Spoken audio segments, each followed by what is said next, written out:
And like that, we're back with another Unpacked presented to you by the To Be Fair Show and the GSH Podcast.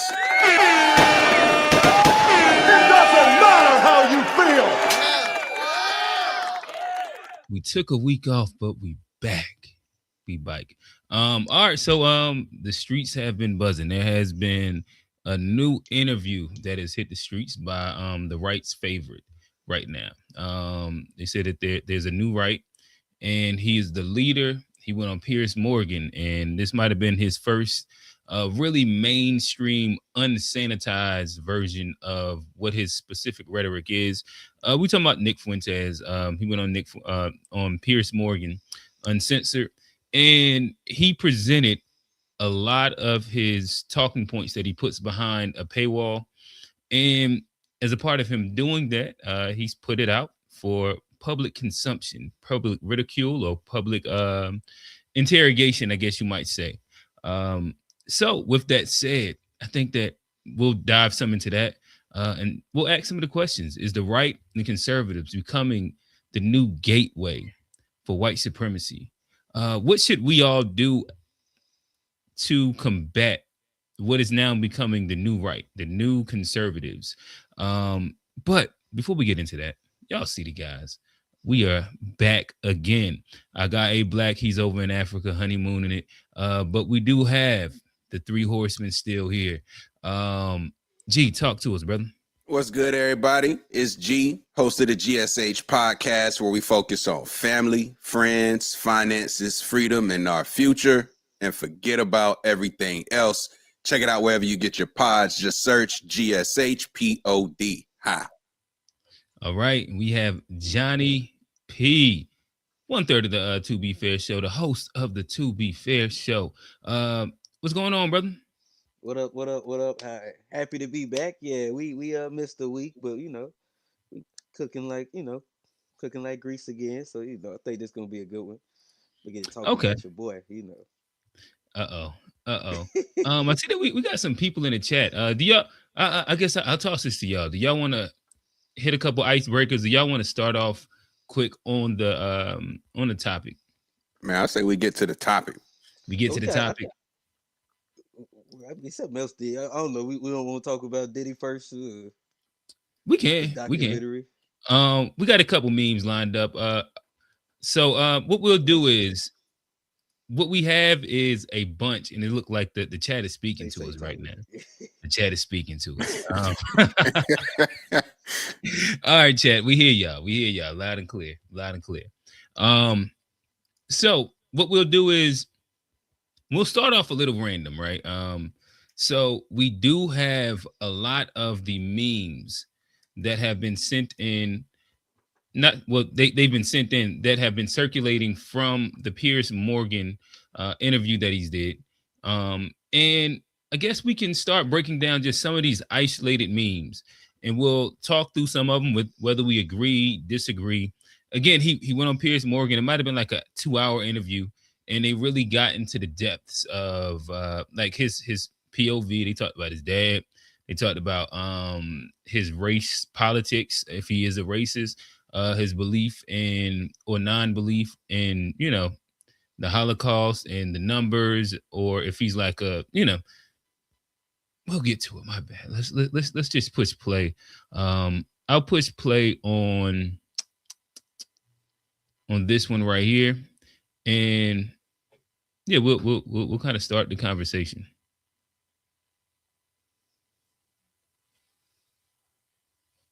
Just to clear up one of the many theories about you, I've no idea what the answer is, and you haven't got to answer. But are you actually attracted to women? I am attracted to women. You're not gay.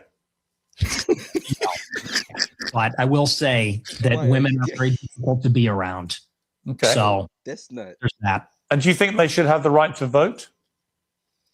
I do not. No, absolutely not. They should stay at home? Well, yeah, absolutely. So basically, you're just a misogynist old dinosaur, aren't you? For a young guy. Yeah. I mean, I know I'm the boomer. I know I'm the boomer here, but actually, you're a 27-year-old dinosaur, aren't you? Aren't you, Nick Fuentes? All women. I am. All women are annoying. All women grow old. They all get fat. There's the guy. Have you ever had sex? No, absolutely not. Wow. Says the guy who's never got laid. Yo, who says absolutely not as a grown man? Like, I don't even know what. Like, yo, this dude is weird. Absolutely not. Like, and he said it did say they're difficult to be around. Right after like try to convince people you ain't gay. It's not. Yeah, that's a tough one, bro. That's a tough one. Hey, I guess like I said, we're gonna get into a lot more of the depth of things and unpack the conversation. But again, how do y'all feel about Nick Fuentes, the 27-year-old far right activist, being pressed by Piers Morgan on if he didn't felt around the box a little bit? He should have asked him that. He said, "Well, have you touched it?" Well, he asked him about the tampon. He said, "Have you ever seen a tampon?" Third base, second base. I mean, hey, I'd have trolled a little harder. I'd have asked specifically, "Have you had sex with a woman?" And then I'd have dug a little deeper. And so I think that's a great place to attack versus like somebody who has like. It's like if you ain't got experience with women, it's hard to have an opinion on women. Just with anything though. Like if you ain't been, certain places, it's hard to have opinion on certain places. So it's just like it's hard to have that opinion never having been with a woman. It's just kind of suspicious. So let's attack a couple of his points. He said women shouldn't vote. What is y'all thoughts? This is actually a chat. I mean, listen, I implore y'all, join the Discord. Shout out Steve. Steve was actually. Yo, they need to get up here. So, wait, somebody in the Discord was saying women shouldn't vote. I'll probably pick what channel it was, but I hopped in the Discord and Steve, he was combating the conversation. But it's a dumb conversation to have though. It's like what is y'all thoughts? I don't know. Maybe it's not dumb. What is y'all thoughts? Should women have the right to vote? Yes. Yep. It's a very. I don't even understand. I'd like to hear anyone who has like a reasonable argument against it. Like I think that what they say is that women couldn't get selected for selective service or something like that, so women shouldn't have the right to vote. And then I think that Steve actually gave a very like succinct pushback where he said, well, we have like right now we have a volunteer military service, so most men aren't even participating in the military service.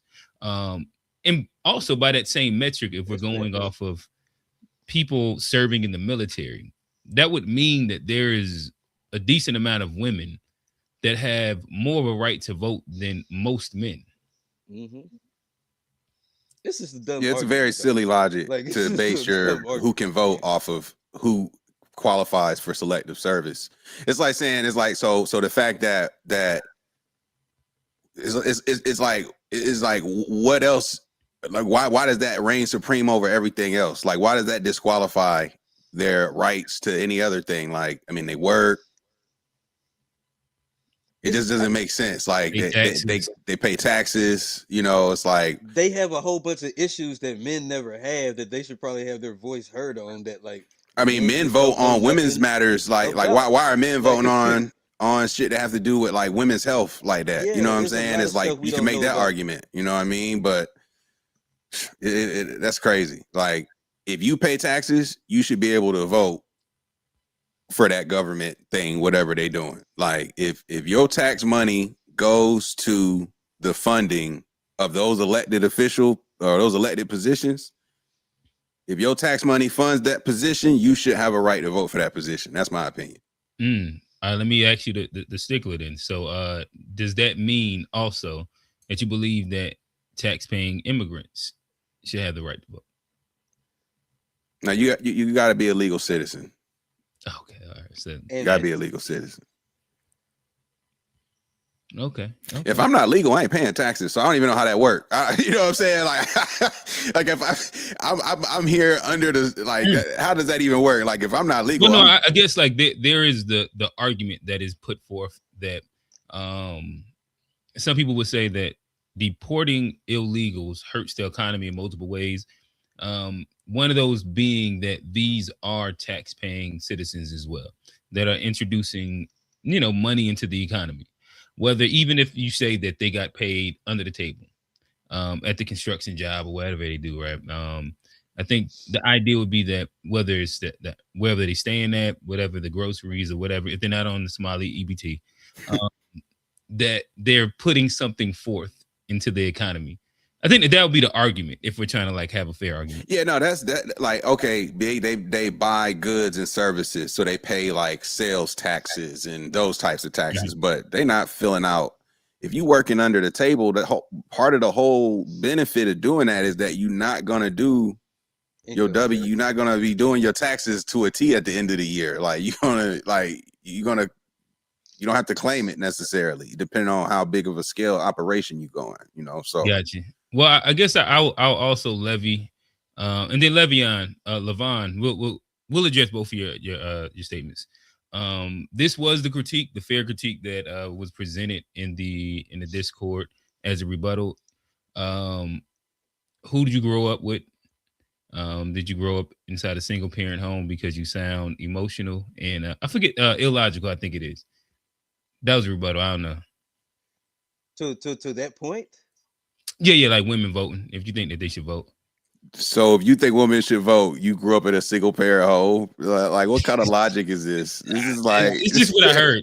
I can only go by like the exact words. LTO, we about to drop the call in. We'll drop the call in early.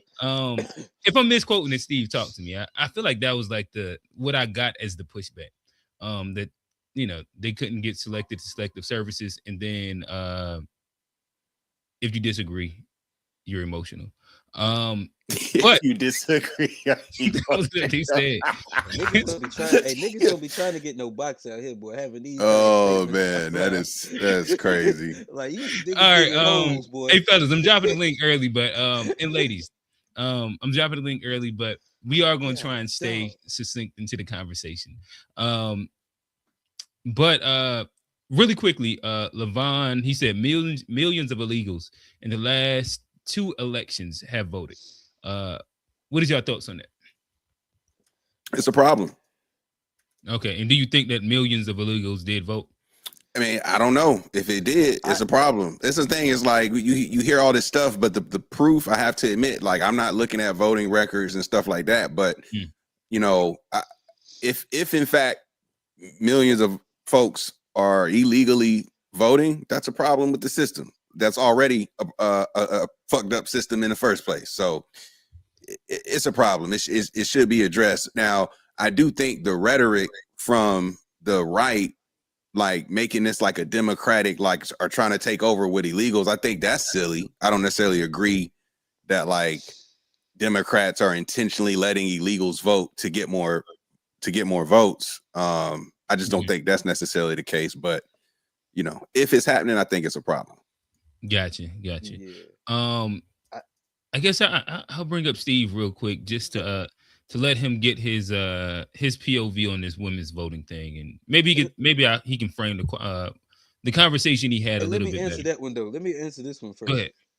But like I think it's like I need to see the proof, and I think like it's hard to believe that because most people in this country don't really vote. If you look at the numbers, so like if the Americans, if legal citizens aren't really voting at that high of a clip, like I'd have to really see the numbers to say that like illegals are voting at that high of a clip. Well, yeah, I guess that, like, for me, that's That's the all fair right. too. One, the pushback would be that they would say that's why the Democrats are letting all the illegals in. So like that would be their pushback. They're letting them in so that they can vote. I don't know if the Democrats are doing like a mandate to like where if we let you in, we got a secret handshake meeting. I mean, secret handshake clause to say that you have to vote for me illegally. But I think that typically is what is kind of like push forward. Um, yeah. My bad, Johnny. You were saying something. Oh no, I mean I'll just have to see the proof. Like I said, if it's a lot of people that ain't supposed to be voting that's voting, it's a problem. Mhm. But a lot of time you just hear claims and you don't necessarily, see the real proof. Gotcha. Hey, chat. Help us out. If y'all have any actual real documentation of this millions of voter fraud that has been said to happen in the past two elections, because that, like, again, I pay attention enough, but I haven't actually been able to see any of the verifiables. Um, send a link to us our way. Send a video, and not just one video that's kind of out of context of something random happening that can be explained 1,000 different blurry, ways. But like if blurry. y'all do have a claim that it is like documented proof, or you can also hit that call in link that y'all just seen that we done floated. But with that said, he is nominated for a Tubi. He's nominated in two categories. We talking about Two-time chatter of the nominee. year, call in of the year. He could take it home. He could leave with two of them. That's all Big we saying. Steve from the West Coast. Yeah, Steve, welcome to the show. What's going on, brother? Yo, what's up? What's up? What's up? What up? Hey, man. All I want to say is, I said women should be able to vote, and motherfucker said, "Do you got a father in your life?" I said, "Damn." God, dog. He He said, just "Were you?" going ruthless. I said, "Hey, women should be able to vote." He said, "Were you raised with a father in the For your home?" I bet. said, "Damn." I Oh said, man. this don't make no sense, man. This don't make no sense." I'm like, bro, like Oh my god, we citizens, we get real to deal. vote. I ain't Can't gonna even lie, take real niggas deal. serious when they talk like that, man. When It's I And, like, seen and, that, I about cried. and then the funniest thing, I'm like, they like, well, women just so emotional and logical. And I'm like, do people not consider anger an emotion? Like, because throughout society, it's easily observable that men act on anger more than women. But Mhm. I would never say because men act on anger more than women that we shouldn't be able to vote. Like, it's like we consider everything that's not anger and an emotion, and acting on that is problematic. Well, we know people act on anger. We got a history of dudes going to war over women. We That got a part. history of dudes going to war over perceived disrespect historically. That part.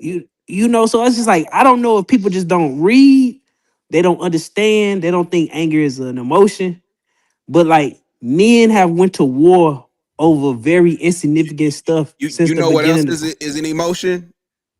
Pride, People. jealousy, Mhm. and Mhm. you know niggas full of pause, both of those. So Yeah, yeah. it's just like y'all is like first of all emotion. Like I also don't think people understand when they say, "Well, I just everything is like logical to me. Everything is logical." That sound good, and when you say that. Put But it. if we're just talking about logical, a lot of immoral stuff, like for example, colonization is logical. If I'm a European, I get rich, they get poor, and that's the story. That's a very logical relationship There's a for bunch of you to be my colony. yeah. There's a bunch of logical lenses that you can look at exploitation through as That's well. very logical. Yeah, But especially if you're a if person you that don't have no type of, emotional intellect capacity, moral, fiber, you don't see no issue with that type of stuff. So this people's obsession with what's logical, it's a lot of stuff that's logical that's messed up. Mhm. Oh, that's It for will sure. be logical to wipe out half the population so I can have more resources to myself. Like But is that right? Is that should we do that? No. No, that's fact. And what you said about anger, I think like anger is like the one of the strongest emotions out there, and like an angry man is an emotional man. I be having to tell the homies a lot of time, hey, calm down, nigga. Like, hey, think, I understand you mad, but let's think about this. And like, what's the difference between that and an emotional woman? It, it It's not a lot of difference, especially when like men go and do like they is go no to way like to niggas in is jail no and niggas It's too dead many to men kind of in jail who angry. have Right. unfortunately got locked up for their Being emotions taking emotional. over. Yep. yeah, It's just for from an how it goes. impulsive decision, Too many momentary would moment admit of that. anger.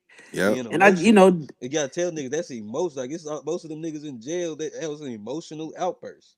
He did something that exactly. wasn't logical. It was an emotional thing to go back and spend whatever it was. It's all a lot of that's all based on emotion. And like, look where them niggas at. Well, I think Michael G he just gave us a good one. Like thinking with your dick is an emotional response. Oh, that's true. Like yeah. That's exactly Like you very said, you true. could be like, this female's hot. I want it. I'm gonna take it. Oh damn it. He went a different route. Wait, He wait, went a hey, little I don't further. agree. I Hey, take look, that back. Yeah, he went a little I ain't further. read. I ain't because read. when I didn't even finish reading the whole I ain't yo thing. when My finished reading bad. niggas My it. I ain't bad. finished reading it. when niggas sex drive is just not intact, it mess up their logic. Oh It no, do. listen, It it's a do. lot of illogical baby Can't mamas. make smart decisions when you ain't getting no pussy. That's why I don't trust Nick Fuentes. It's just something about Mm, you can't be but so Motherfucker backed sound up. up here if you ain't getting no pussy. It just no you can't box. function. Niggas Yeah, frustrated. that's Can't all. function. That's all I had Fucking to say, six man. chakra blocked up. All right. It's, Can't I'm function.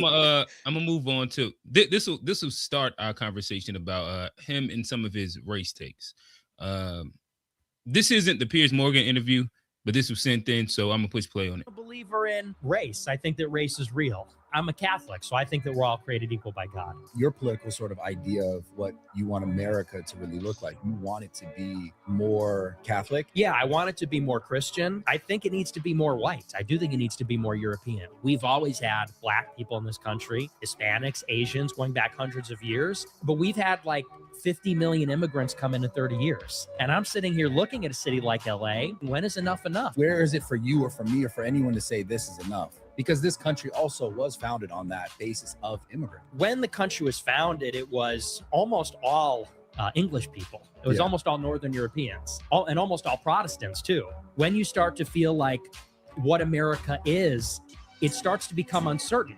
Does it mean speaking English? Does it mean being Christian? A lot of the people coming in, they contest these things. Are you a white supremacist? I think what's interesting about his point of view, I think his father is half Mexican, half Irish. They actually went down this entire line. Like, listen, I don't usually like a lot of Piers Morgan interviews, but this, I think, better yet, whether it's the left or the right, what Piers Morgan does do well is the gotcha interviews.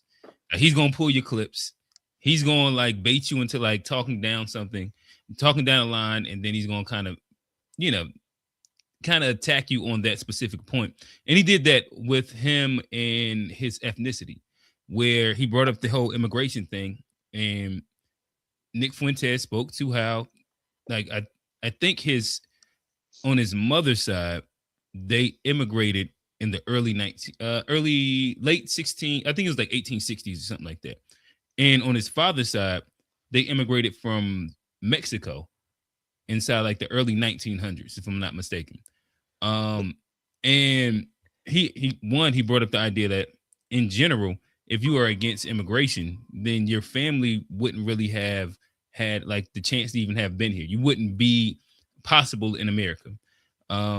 And then specifically because, he does have a specific intention behind the good immigration being the European immigration and the bad ones being from Mexico, from being from, Somali's the new hot word right now. A lot of the, just the other countries.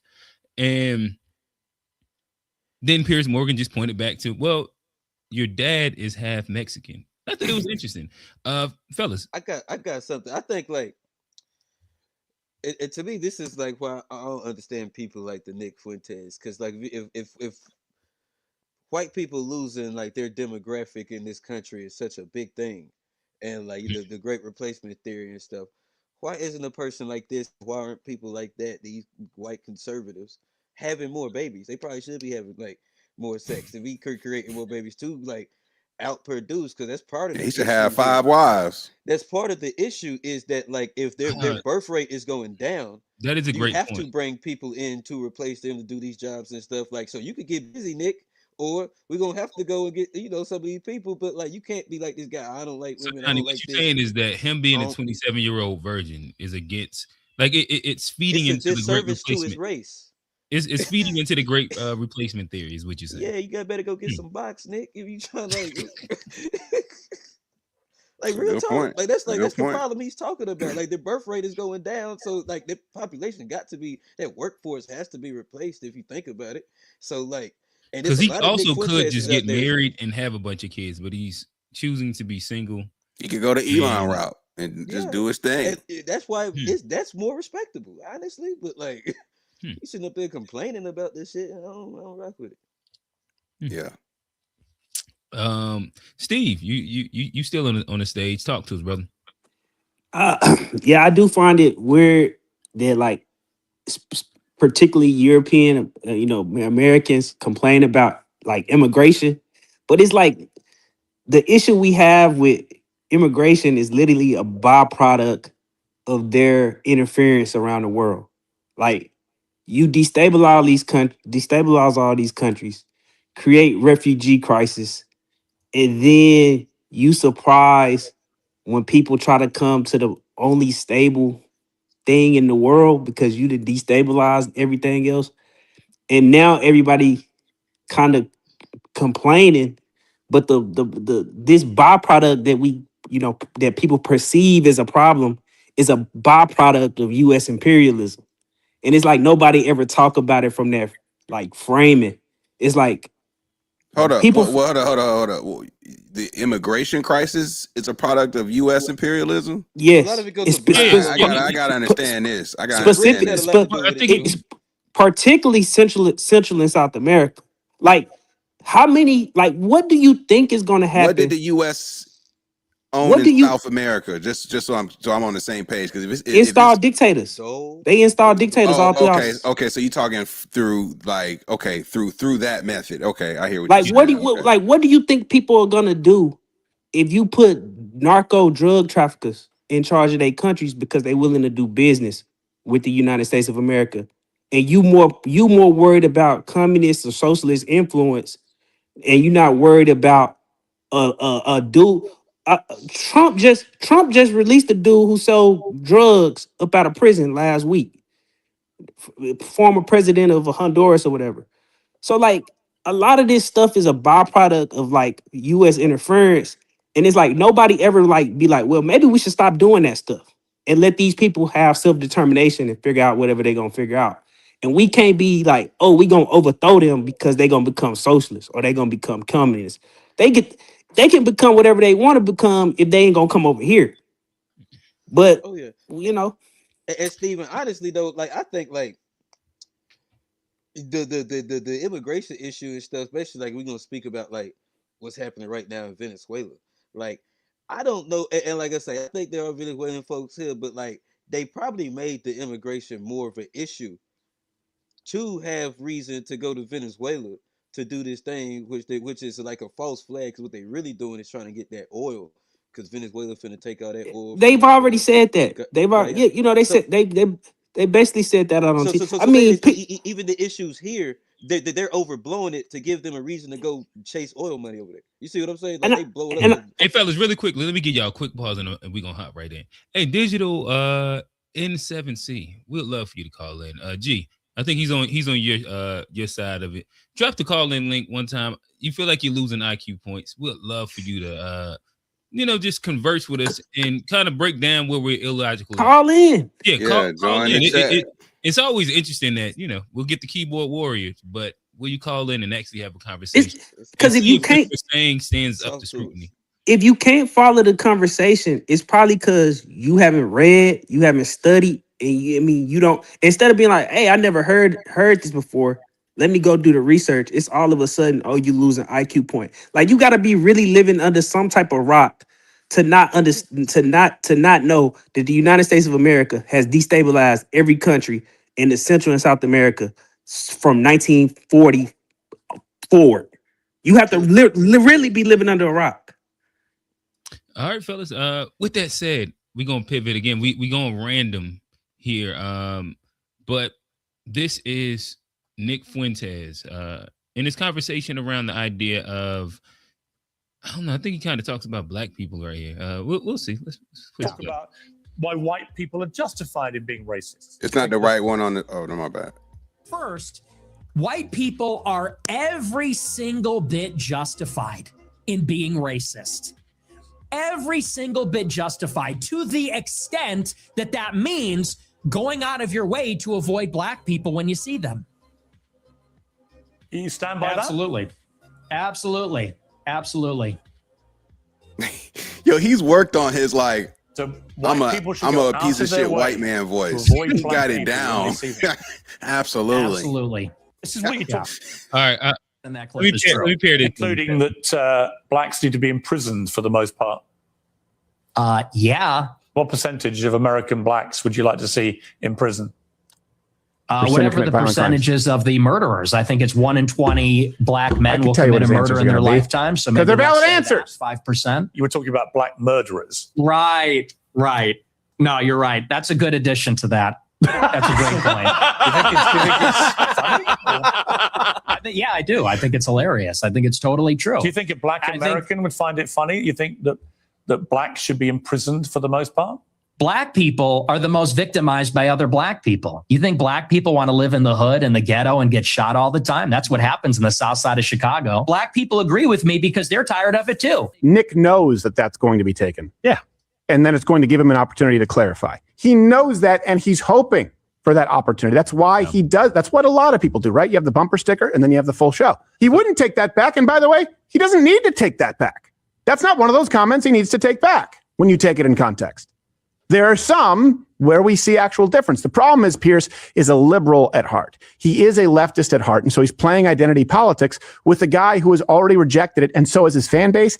And so when people say, oh, you're going to, well, yeah, this is the kind of interview that amplifies him because one person seems sensible and it's not Piers Morgan. See, it's interesting. It's interesting that you reject identity politics, but then you want to identify as a racist. Like, as a gay, and a misogynist, a Christian, and all these other identities. It's just yeah. So I guess crazy. To me this would be, I guess, a good starting point. Would be, and I just thought that this was interesting. Shout out to Sexy Beautiful Babe. She said, W Nick. And this is where, again, same thing for digital N7C, that I be trying to understand. Right, because like they'll often say, like, check the per capita numbers, fact check what I'm saying, and then when you fact check it, like if you used to go to FBI and you looked up, will 5% of black people commit murder in their lifetime?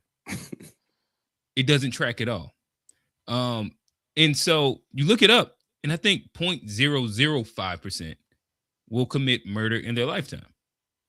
But then you go to the murder rate amongst all of black population. And what is that? That's like 0.05%. It's still like, it's all less than 1%. And again, like, these are the things that you can look up on Chat GPT. You can look this up on the FBI website. And to me, it then says that there's a lot of people, in my opinion, that are just kind of going with the flow of talking points and propaganda and not actually doing the research. Because what he's misquoting is, if I'm not mistaken, it's 5% of black people will be arrested throughout their lifetime. It might be arrested for possibility of violent crime, but I think it's arrested, if I'm not mistaken. Has nothing to do with murder at all. And yeah, I'll toss this to the panel. What did y'all think? I mean, yeah, I think. I mean, he's. I will give him this. He's smart at like playing the game, like the guy said.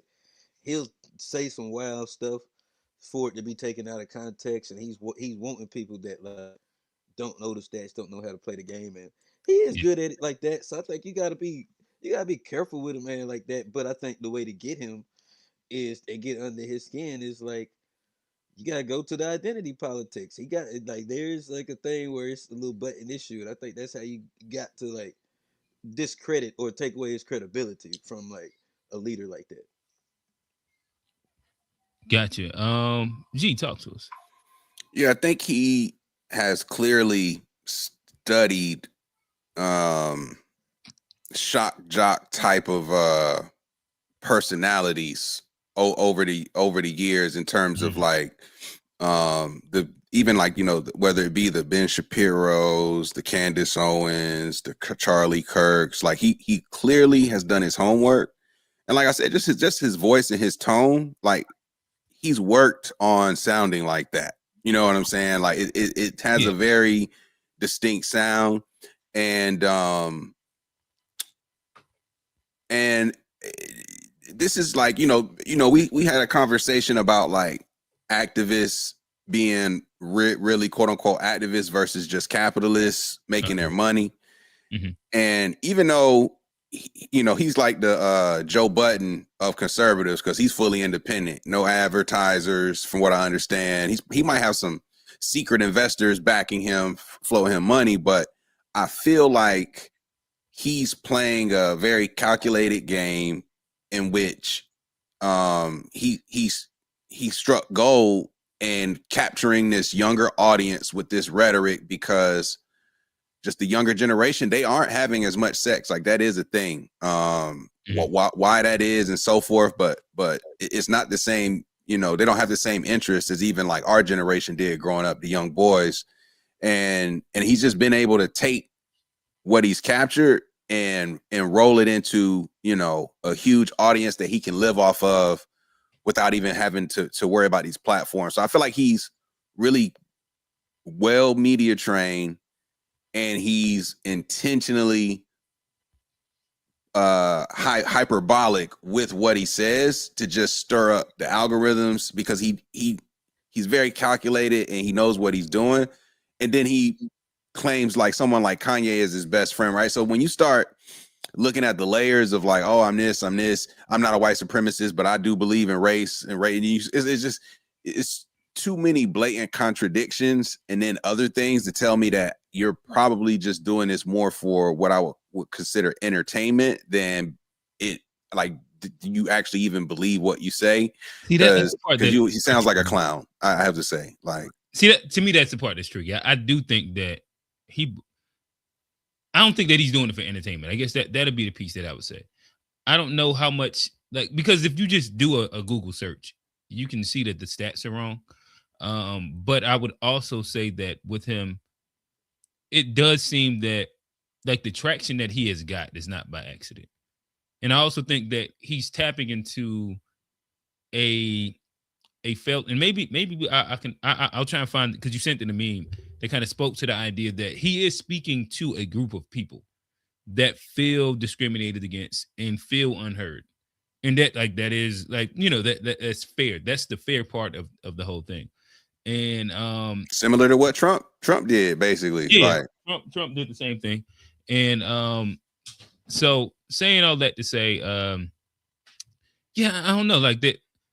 When I'll give you my thought as I was kind of going through a lot of the conversation, because I watched the whole interview. I enjoyed the whole interview actually, and it made me think like, damn, maybe let me look up white on white crime. What are the white on white crime rates, right? And I think like the difference between black on black and white on white is like 7%. Like the majority of white people kill white people. Like it's wild. It's like 80 something percent of white people kill white people. It's like 89% black people, and it's like 82% white people. It's not that crazy of like a big difference. It's a lot of white on white crime that's happening. But I mean, they had 3 assassinations like in the last year, like with 2 attempts, in an attempt. Yeah. But then I I started thinking like, I think that when you look up most studies, and it says, what is the biggest predictor of crime, violent crime, or just crime in general? Proximity. Most people would say like socioeconomics, right?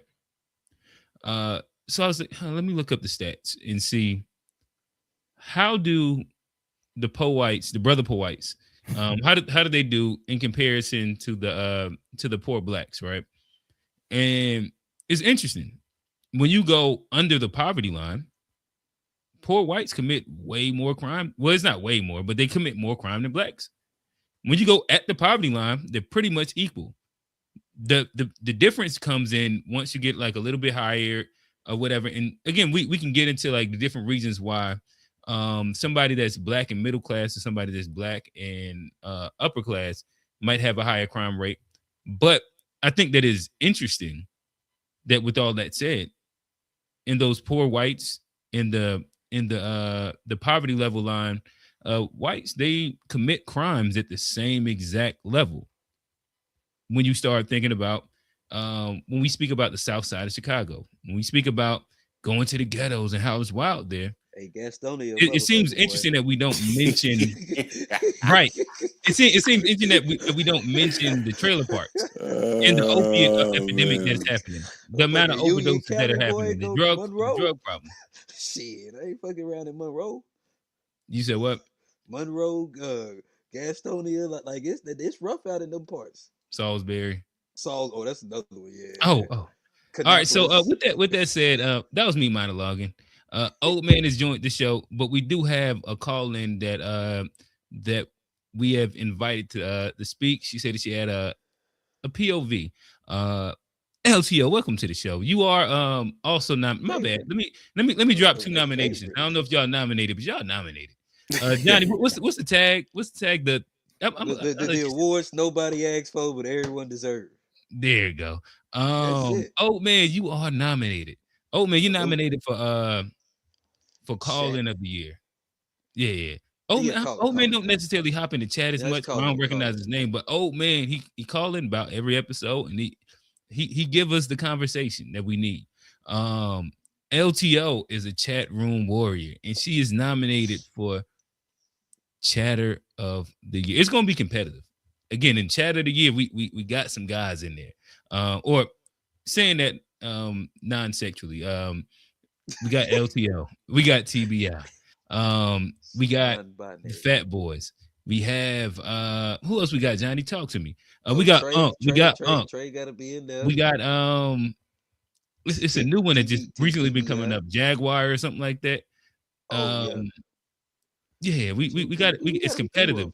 But then call in. We talking Unc, he's another nominee. You got Steve. Oh my bad, I forgot Steve with the chat too. You got Steve. You got Old Man. You got Trey. Like it's heavy hitters. This is like album of the year. Call in of the year is album of the year criteria.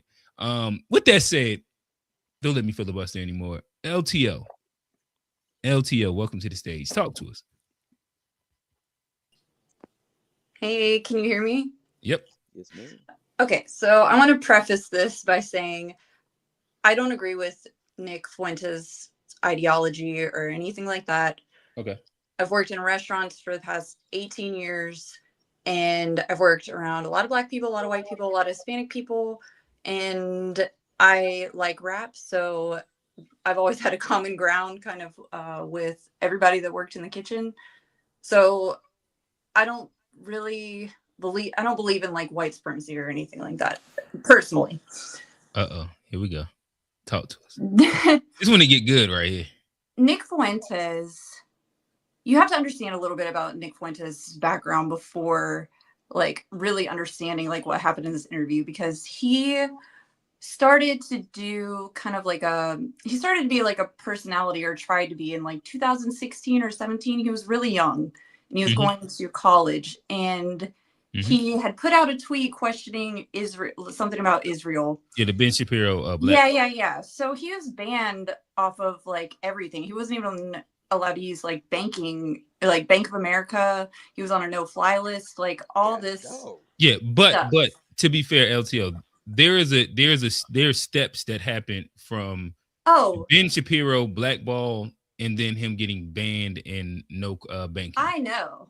Yeah, I just know. making sure I'm because it just sounded like saying. when you said it, it was like he said he sent out the tweet and then he banned him from everything. It No, was no, no, no. a lot of like extreme rhetoric between that and there. But yes, we This keep is tracking. just We a walking with you quick generalization. You know what I mean? for sure.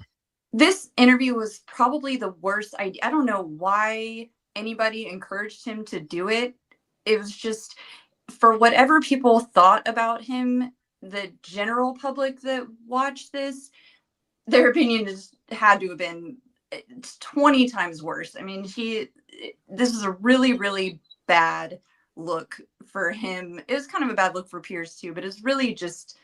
You think so? Yeah, definitely. I think that. So I guess I got a couple questions. So, well, Okay. first, you said it was a bad look for Pierce. What talk through that real quick.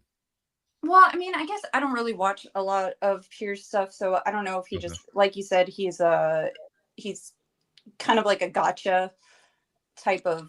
A little bit, and he just hosts a lot of, like, most of his shows are based around debate, where he brings on really strong opinions from the left and really strong opinions from the right, and they just debate. That's kind of his big shtick. And then if he has an individual interview, typically he's going to take the opposing side, and if you have like some things in your background, he's going to bring up the skeletons. Yeah, which is not good for somebody like Nick Fuentes because it was obviously activated, you know, and he's one of those people where obviously he's going to be on the defense because he feels like he was wronged by all these people, all the media and everything like that. So when he is asked these questions by Piers, he is like, oh, I'm going to show this, you know, this dude, like, I'm going to be as extreme as possible. So thinking that he's like looking cool or looking better, but it doesn't. It just makes him look like an asshole. And he is an asshole. But let me, I was about to say, let me ask you this. So if you're familiar with his content, yeah, I'm then familiar with what would you say that, this is my opinion, and then I'll ask you your opinion. My opinion is that he's been on, let's say, like he's been on Tucker. He's been on a few different close to mainstream or mainstream. Tommy G. And typically his route has been to give a very sanitized version of who he is and what his rhetoric is, to where it is palatable to more people. But at the same time, if that same day you go to his actual live stream, he's dropping the hard R. He's dropping, you know, like every version of everything that he said plus more on like his actual real stream that same day. And to me, I would ask, I guess I'll start with, what is your opinion? Do you think that he showed anything different than what you have already heard from him every time that he's on his own individual live stream? I think lately his streams have been more toned down, but at the same time, I listened to some of his stream the other night talking about Candace Owens, and it was not toned down at all. What I want to say really is that I don't think that anybody, I would not take this interview as some kind of generalization of what the right message or ideals or theology is, because I just don't think that even the average person, would not agree with a lot of the things that he's saying. You know what I mean? I think that people, when they're looking to watch something, like, what are you going to watch? Are you going to watch a documentary on freaking, you know, like Diddy? What? Or no, not Diddy, like something boring, like industrialization or something, or like how steel's made. Or are you going to watch Nick Fuentes going off like a crazy person because it's entertainment? I mean, people are going to watch the entertainment. I'm gonna watch industrialization. Yeah, I mean, I would too, but I'm boring. But you know, like people generally. So LTL, let me ask you this question. The hyped version, you know. I understand it. But I also would get. All right, so I'll ask you this question before I go into like a monologue. what is so you watch him and you've looked at some of his streams. What is a point that he states that what are some points that he states that you agree with? I don't really know how much of his points that I necessarily like agree with. Is there any point that you can point to that you agree with? Not really, because when you listen, he sounds like a little boy. You know, I feel like he kind of got stuck in this like level of like emotional immaturity, like that he just can't get past, like is like the kid that was picked on, you know, in high school or whatever. I will say that he does mention that like his views on relationships and like being with women and stuff like that is not the norm, and he does encourage his like people that follow him to get married and have kids and get jobs and go to, you know, universities and blah blah whatever. It's really contradicting because he says that he's starting a foundation, you know, the America First Foundation or whatever, and he's, you know, the other stream that I heard him the other night said, why can't liberals and right wingers just get together and just get stuff done? Like, why can't, he's like, I'm willing to look past certain things, you know, from the left if they could accept certain things from the right and we could just work together and get it done. And then, you know, the next day he's like going off on Candace Owens saying the hard R. Like you said, it's hard to understand what his ideals are really about. But like I said, I wouldn't use him necessarily as like a general like look of what right wing. So I guess, you know, I understand what you're saying, and we're gonna build to that. But so I guess I'll react and see if you can give me any of them. All right, so I maybe it'd be easier if I point to some spaces. Is there anything that he says about, let's say, the small? What's like the proper way to say the people from Israel?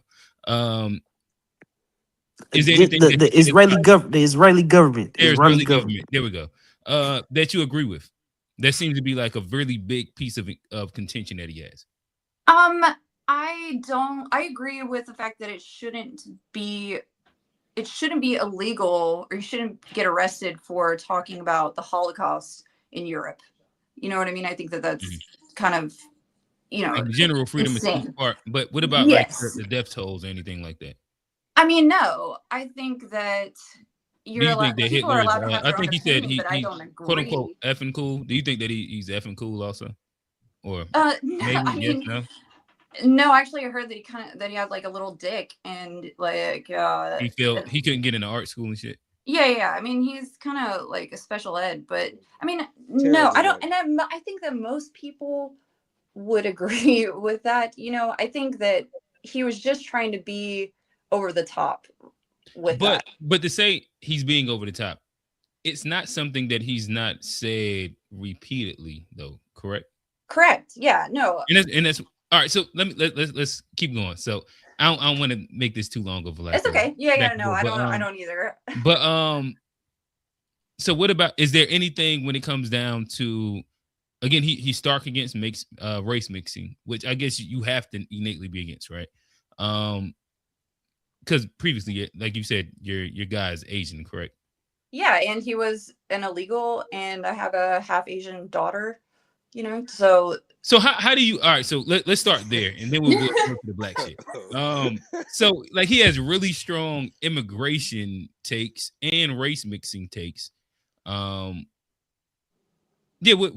is there anything that you agree with that? No, and no, I don't agree with that because I love my husband and I love my daughter, and I don't necessarily think. Now, do I think that people should come into the country the proper way? Yes. Do I think there's, you know, nuances to that? Yeah. Do I think that it was a good idea to leave the border open for, you know, 4 years? No, I don't think that was a good idea. And there's like the basics like that we all agree on with immigration. I think we all agree on like everything you said. Yeah. And I don't really watch this dude very much, but Julian Dory has an interview with Tyler Oliveira that's like super interesting to watch, and he talks a lot about Indians. and migration over here is super interesting. I would suggest anybody watch that. But like I said, I just think that people will probably watch Nick for entertainment. I know there's people that follow him, and I think that it's really hard to get a real idea of what he is trying to do. But if he wanted to make a certain look like he's been making on these other podcasts, like Jake, what is his name? Jake Shields or whatever, Tommy G, like there's a few other ones too. Like this was not a good idea. You know what I mean? It's Got you. not And gonna so make LTO, people let me think ask you the anything last question that I guess like I've been like tracking the bill too. Is there anything with, and again, listen, this is the safe place. Yeah. This is the To Be Fair show / the G podcast. And is there anything with the race based I guess takes that he have that you agree with? I wouldn't say that I agree with them, but I will say that if you're looking at Chicago, like there's a lot of crime in Chicago, right? Okay. Compared to somewhere, in the middle of nowhere, where I live, where the crime rate's not that high. And people can make up statistics and tell whatever they can make up statistics on whatever they want. Okay. So if you're looking at the crime rates in bigger cities and stuff like that, then maybe the percentage of Black people that commit crimes is higher. Gang violence is huge in Chicago. Do I think that people should be afraid when they're walking down the street when they see a Black person? No. Do I think so can I ask you a quick question as we're having like and I'll be done. I'm sorry. Oh no, you're cool. What do you think the biggest predictor, even if we say like in Chicago, of somebody being involved in committing like any of these crimes? Like so if specifically like he's talking about like the south side of Chicago, maybe he talks about the west side a little bit too. But let's say the south side of Chicago. What do you think that the biggest predictor of crime is in? Yeah, I guess I'll leave that. Is it that they're Black or like what do you think? No, I think that people commit crimes everywhere, and I don't have any experience with going to Chicago, so I can't really speak on that. But I mean, I'm a girl. I wouldn't really be walking down any city street like alone. You know what I mean? But I just feel like everything's a vibe. Like, I mean, anybody can seem sketchy. You just stay away from sketchy people. If you commit crimes, then you should, atone for them or whatever. But once you do your time, you know what I mean, then you did your time. There's nothing that we can do what I was eliminate crime, Got you. What I guess what I was building and begging the answer to was that the biggest predictor of crime is typically poverty. Yeah. And if you look at the south side of Chicago, this is where the projects are. So typically you're going to have high crime in dense populations where there is low income. No matter what, like if you go to the favelas, if you go in, like you can go inside Europe, you can go anywhere where there's dense populations and there is poverty, crime tends to happen. This is why I don't understand. This is like where I guess, I have that, hippie, like everybody love everybody view is that I just think that if you commit crimes, then you should go to jail or you should pay for them. It doesn't matter if you're what you are, you know what I'm saying? Like, oh no, we agree with this. You suck. Right. I just don't think that for me, I don't think that there's like a huge difference between white and Black crime. I think that there is a difference on type. You know what I mean? But I don't know. So I don't think that I should really speak on that. But I just don't know. And I think that you're right. Because I've been to a lot of poor white trailer parks and people be all on food stamps, stealing shit, selling their cards for money. LT, all I will say is that according to the FBI statistics that track crime and income, they say that the trailer parks, like the poor whites that's at poverty and under, they actually commit more crime. Yeah, that's It's just not it doesn't have the same stigmatization. But before I pass it on, we have a newcomer that's popped up. We have Old Man that's been sitting here to give his opinion. But before I do that, I'll toss to Johnny G. If y'all have any commentary for LTO before. I just got one question. Okay. And it ain't bad, but because I actually agree with some of what LTO said about, I'm the juice worth the squeeze guy, but I think where people like where we have an issue with what he's saying, like, is like, do you think it's dangerous what he's saying, like, or the influence of what he's saying, like on both sides, like the perception of black people and like even like creating like white people or young white guys that might believe a lot of this stuff. Yeah, yes, that's why I said this was a terrible this was just a terrible interview, and I wouldn't want anybody to think that this is like something to model their behavior by or whatever. Do you know what I'm saying? Like, this was bad. This was really, really bad. And anybody who's saying that Nick took a dub, won on this is insane. The one thing I will say is that I think it just highlights, it's one of those things where it's like a dog whistle. It's interesting to me that how polarizing the takeaways are. There are people who watch this and say Pierce made an ass of himself and Nick Fuentes killed him throughout the whole conversation. And then there's the other side who see Nick Fuentes as, racist, misogynist, like crazy rhetoric. And so I feel like ultimately it does highlight that he does represent at minimum, a very loud minority that seems to not just be loud, but growing. Pause. Yeah, and it sucks. It really sucks.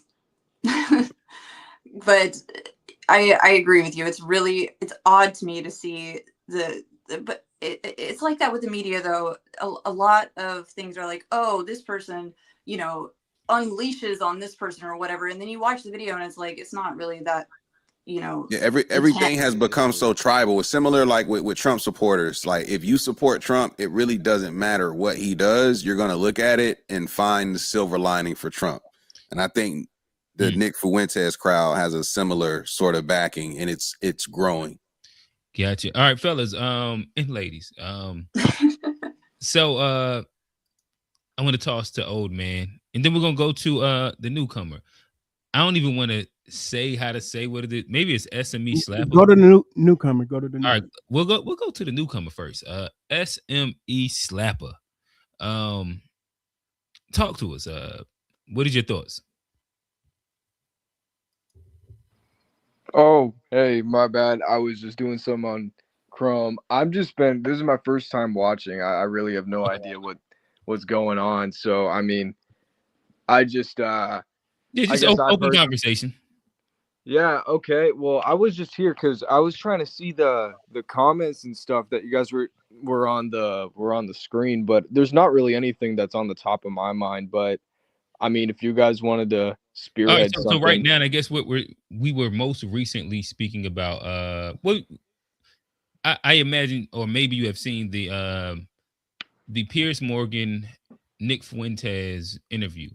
What is in general your take on Nick Fuentes and his POV? Again, he spoke about his POV when it came down to immigration, when it came down to race mixing, black people and their level of criminality, and I think the people from Israel, women as well. Wherever you want to kind of start at, we'll take it there. Well, I guess I've always really hated Nick Fuentes. I hate a lot of this anti-immigration rhetoric that's happened. Like, I myself am like a leftist, so I've just been I've been paying a lot of attention to the strife that's been going on within the right wing. But the idea that immigration is bad just at all really is just not accurate. We need immigration in order to boost the economy. I just think it's really only an opinion based on racism, and there isn't really any actual economic data that seriously proves that immigration is a net harm. It's really all it is an emotional ploy to get people to vote right, get people to be right, and it's just an emotional position to take. Mm-hmm. Okay. All right. So, yeah, matter of fact, I'll talk to the panel. What did y'all take on that? Is immigration? That's kind of one of the tricky ones. Yeah, I'm gonna talk to y'all real quick. I don't know if we have any differing opinions. I wasn't expecting SME Slapper to be a leftist, but this is fire. Yeah. Hey, where you calling from, bro? I'm in Seattle. Okay. West Coast. Yeah. Shout out to the West Coast. Okay, but I mean, I do think a lot of the immigration and talking points are emotionally driven. I think most of our policies are emotionally. We were just talking about anger, fear. It's a good selling tool. Is emotions. So I definitely believe like people do use that to like on both sides though. I think it's a a trick on both sides. But I can't see where some of the immigration is an issue, but I do believe that like we're a country built on immigrants and Of course, yeah. I see their value for sure, but I think it can't be unchecked either. I don't believe in 100% open borders, so I think there is a logical answer, which sometimes it should be a little more open, sometimes it should be a little more Yeah, closed. SME, are you an open borders type of person, or like what is your general thought on the policy? I am. I'm not an open borders person. Really only because I also believe in a lot of socialized institutions, nationalizing things. And so if there were open borders, that would lead to some sort of economic issues for sure. Yeah. But I am interested. There is a book that I wanted to read about open borders and the argument for it.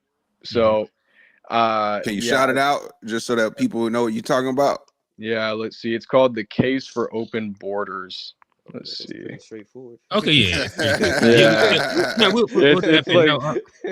Yeah, I by think John that, Washington. Yeah, I think that actually we actually have our resident socialist on the panel right now, Steve. Yeah. To where we tend to dive into a bit of we got a couple capitalists up here as well. But we do tend to dive into a bit of the socialism, communism, whether socialists, democratic socialists or social democracy, or what I mean. We do have some strong. We're gonna go completely Marxist, and we got some strong capitalists. These are conversations that we tend to enjoy here. But I guess if we're going back to the Nick Fuentes, what is if you was to say a strong disagreement or agreement? Do you have any agreements that he with him? I guess that's the first place to start at. Well, the thing with Nick Fuentes is that there are certain aspects about him that I appreciate. First and foremost, that he is splitting the right. I think that is a very positive sign for anyone on the left to see that this sort of infighting has been taking place. There's a lot of disagreements over MAGA. I like that Nick Fuentes takes a more populist approach than a lot of other people, and a lot of his opinions. The thing is, Nick Fuentes doesn't feel like a very principled person. He just kind of goes where the wind blows, and it's kind of based on Nazism, populism. He's even kind of said it himself. Like I believe Piers said, like, what do you like about Nazism? And he said, like, oh, the cool outfits, and like, it was very, very dumbed down what he actually liked about him. Yeah, and so that's the thing is, like, was it a joke? Was it not? That's probably his intention, is for people to think of it that way. Is like, but he's just generally he's a divisive figure on the right. But I do agree, of course, that Israel does pose issues within U.S. politics. There's absolutely no denying that. But to the extent, I got you. But to the extent that Nick Fuentes says absolutely not. So, I actually do appreciate some aspects about Nick Fuentes, but really, it feels gross to say that at the end of the day for Gotcha. me. Do you believe in the horseshoe theory? Horseshoe theory, that like the more radical that you get, the closer you become, on opposing sides. Yeah. I feel like Israel is a part of that, where both radical sides tend to agree on Israel. That's like one of the agreement points. Yeah, I mean, I wouldn't say horseshoe theory necessarily applies, because there are a lot of differences between a dislike for Israel. Like, you can come to a similar conclusion with entirely different reasons. Yeah. I agree with that part, but that's kind of like a piece of the theory, right? Is that the extremes end up pushing you to the same point. This is the same way that right now you see Trump embracing certain pieces of socialism. Yeah, like Mandani, but socialism. If you think about tariffs and tax redistribution, where who's getting tariffed, and then who is he saying is going to get that $2,000 check? I'm getting mine. It's socialism. If you actually think about it, it's the horseshoe. But he got 2 weeks to drop him too, man. Do that I do think the two. Were there any like developments on the $2,000 check? Nah. That's the thing. Keep hope alive. Keep hope I alive. need my check, man. We need that. I mean, I wish he was not lying, but like, no, he most certainly is. It's he's failing in the polls. He's just dangling. Yeah. That's crazy though. Yeah, listen, if you love to stay on. We're gonna bring up old man. Yeah. You might no, listen, we appreciate it. Again, we here every Wednesday. Call-ins are always welcome. If you want to turn your camera on, you can always do that too. But like these are the conversations we like to dive into. Sometimes you might agree with us, sometimes you might disagree, but that's kind of what we're here for, to be fair and just have real conversations. Old man, what's going on, brother? What's up? I don't even know why this guy's a topic on your show or anybody's show. I mean, if we didn't have this technology, nobody would know who he is. But it's as long as he's he got a movement, old man. Exactly, but if he's he's counterproductive to the reparations. In the right. Whatever's keeping him busy and keeping him away from schools and doing that pew-pewing, that's fine with me. That's who this guy is to me.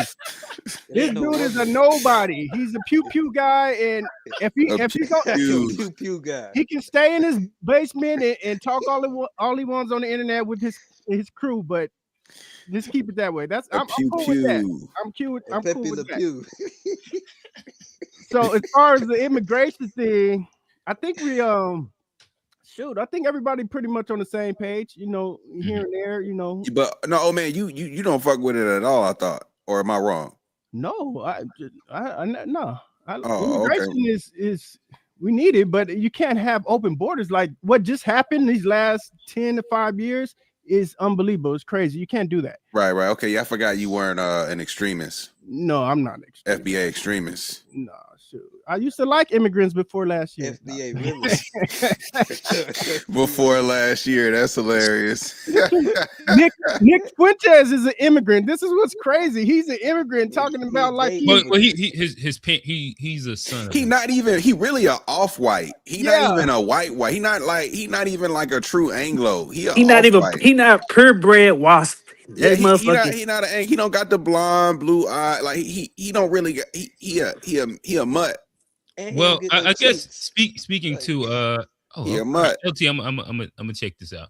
But speaking to I guess what y'all are saying with less strong language, that Piers Morgan did kind of speak to him and press him about that. The idea that in general, both sides of your family are immigrants and you're anti-immigration. Your existence is a product of American immigration, and how counterproductive that ends up being when we start talking about no immigration at all and only immigrating from the WASP countries. I guess it's time to pull up another meme. I just got to say this. Okay. So immigration, even if the numbers are like they are today, if you're immigrating over to take over the United States and change the identity and the culture of the United States, that's a no-go 100%. That's not going to happen. And you can't have that mindset. Now, the people who have been cheating and stealing money, that's another no-go. So it's not about just straight immigration. I hate that all these channels try to put it it's immigration. No, it's just no Somalis. Yeah, it's a type of people that are immigrating to America to take it over, to disrupt America as much as they can, and take advantage of the country as much as they can, and ultimately destroy the country. And do you have a word for those people?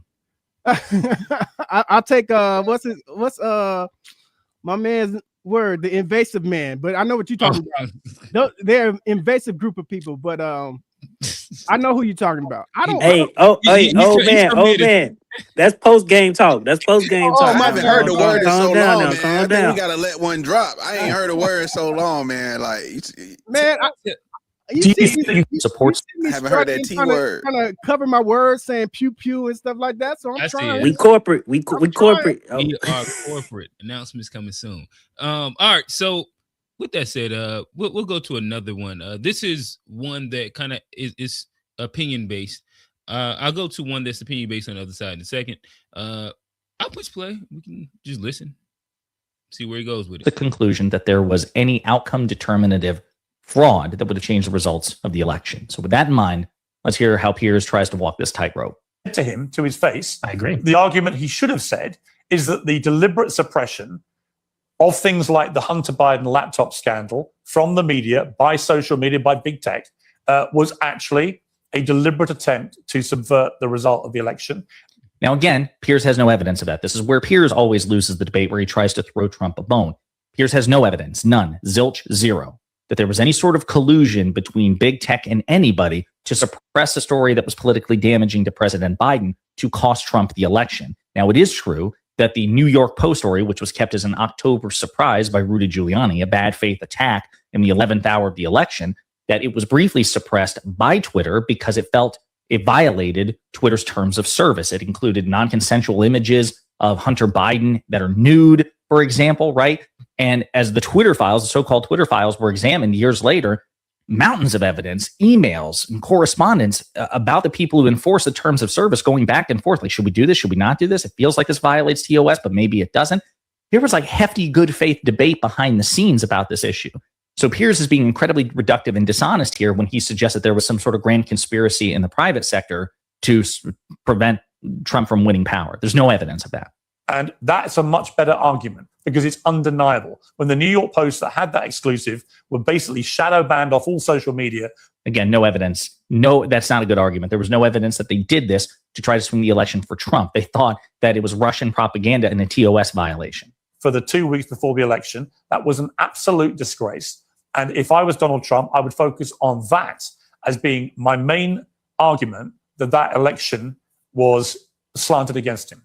When he goes off into saying that there was widespread rigging and voter systems were wrong, we've litigated all this now through various court cases. Various Republican judges have ruled there was no rigging of that kind. In fact, the American election system is accepted by most people around the world as being one of the best in the world, one of the most reliable. So I just think he fought the wrong argument. If he said the deliberate suppression of damaging stories to the Bidens, which could have swung the election, was outrageous and unacceptable, I'm 100% behind it.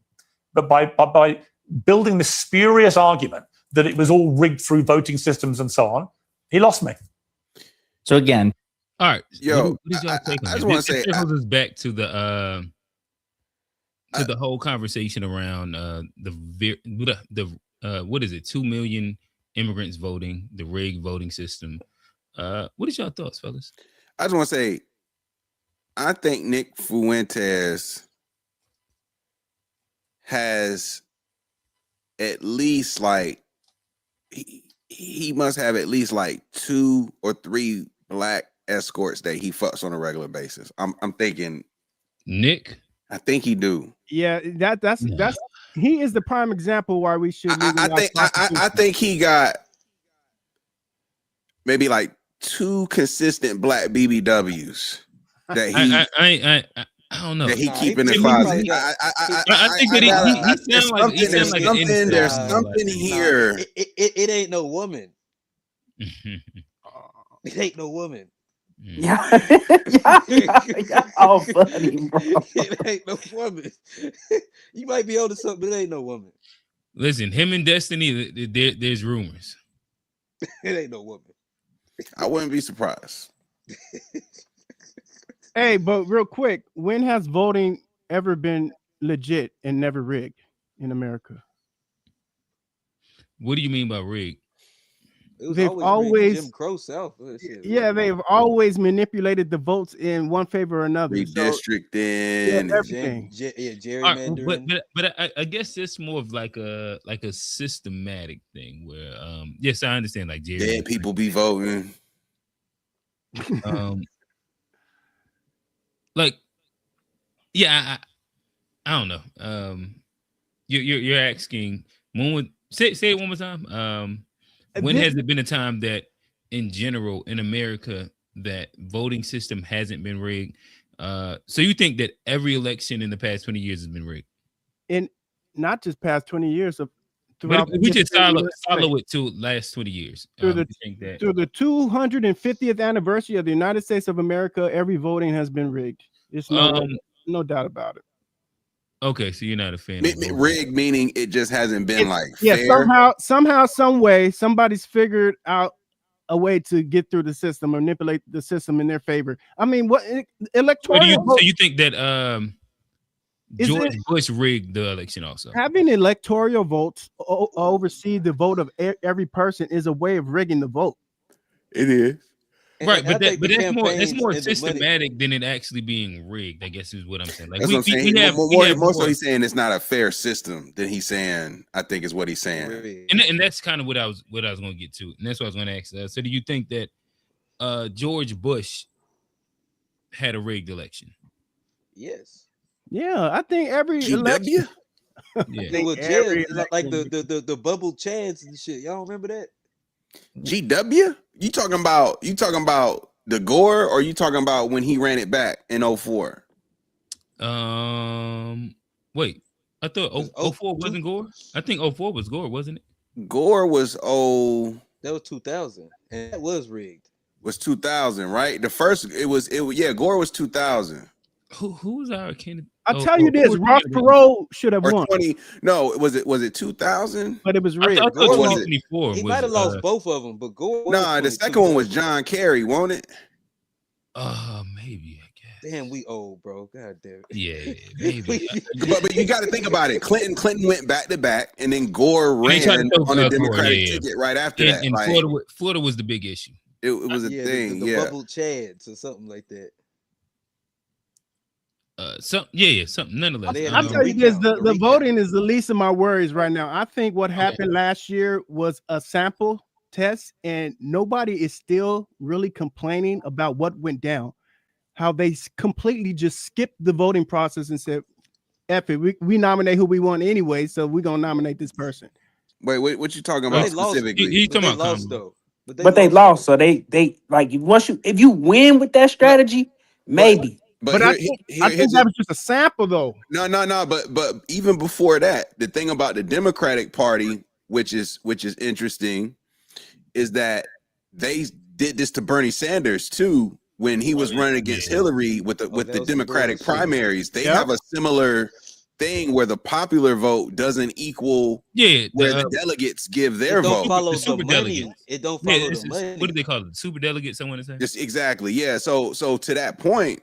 Like it wasn't last year. Like the system is inherently, we could call it rigged, but it's just inherently not set up to represent like 1-to-1 votes. So represent the people voting rather. It's skewed in order to entrench the power of the status quo.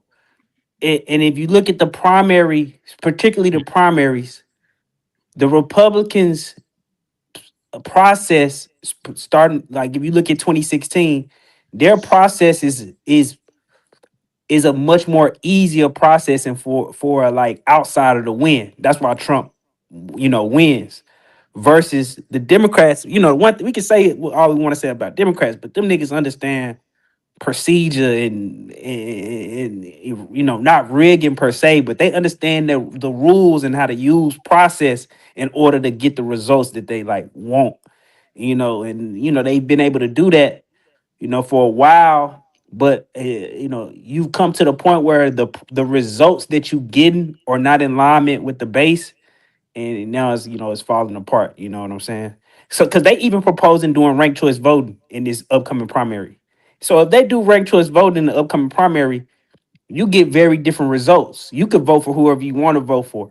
You Yeah, I know, think ranked choice voting would be kind of crazy for America, like in general. Yeah, well, I mean, like America does it, and like New York had ranked choice voting, but I guess when we talk when we're thinking about presidents, I think that would be kind of a very interesting take on doing it. you know, because then nobody could be like, oh well, you wasted your vote. Well, I vote for my number one guy, and then if my number one guy don't make it past the ballot, well, who do you like? What's the rank of the how you actually like the candidate? And if you don't like the candidate at all, you don't rank them. You know, I Yeah, think no, people like I said, gotta. it'll be interesting. It's almost like a damn. I guess I don't know why we didn't do this during election season, but ranked choice voting is almost its own topic because like Yeah, I don't even know if I understand what it actually entails, but that's like maybe might be a different episode. Yeah, you need a good 30 minutes. That'd be a 30-minute sidetrack if we start talking about that. It's like what the NBA does to select the All-Stars, you know. Or I don't know. Like whoever gets the most first place, right? Isn't that how ranked choice voting is? It's like, well, if you have but, three but, choices, it also takes in it takes in consideration your second and third and fourth place votes also. Oh, that's more like how they do MVPs, not All Stars. Yeah, like, MVP. There you go. Yeah, like how they do MVP votes or all defense stuff like that. Yeah.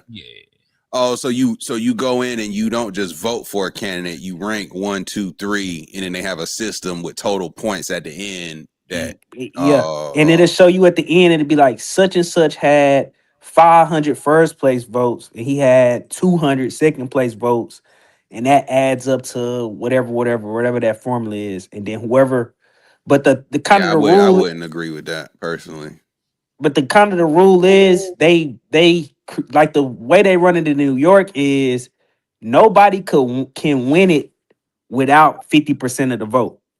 Like, you know, because if it's not 50% of the vote, people wouldn't view it as like. But then you wouldn't need ranked choice voting. It create a new it create a new like it go to something different if nobody got 50%. It go to like a straight runoff or some shit like that. So like if nobody hit that 50% of the number, and that's when they had a special election. They got to have like this other type of process in order to have a vote in which somebody win with 50, you know, 50%. But what I'm saying is, in theory, because like even if you got typically, especially like a New York situation, it's gonna be more than 2 candidates on the ticket, right? So, but let's say like you said, you get the majority, you get over 50 of the votes. At that point, you win. You win because right, you've overwhelmingly won on the ranked choice vote. It wouldn't even matter the way the calculations work. If somebody hit over 50% of the first place then vote, ranked choice don't matter. They won already.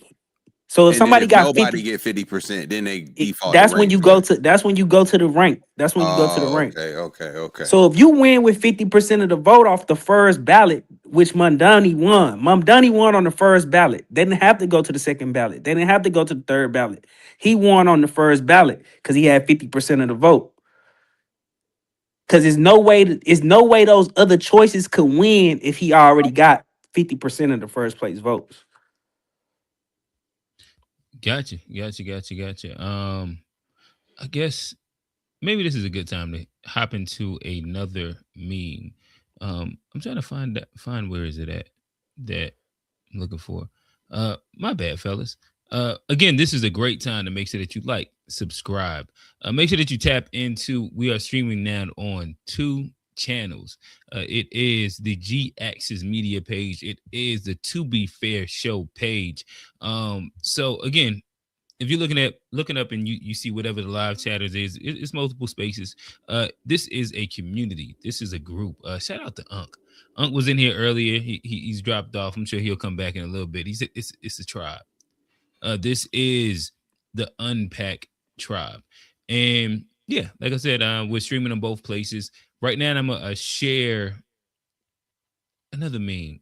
Like I said, we're starting to just go through some of the conversations to bruh the 8101. Hey, why you son Johnny like that?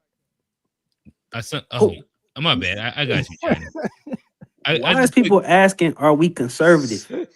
We conservative in some ways, and we not. No, we fair. We fair. Steve, you're not conservative about Oh nothing. no, I do not.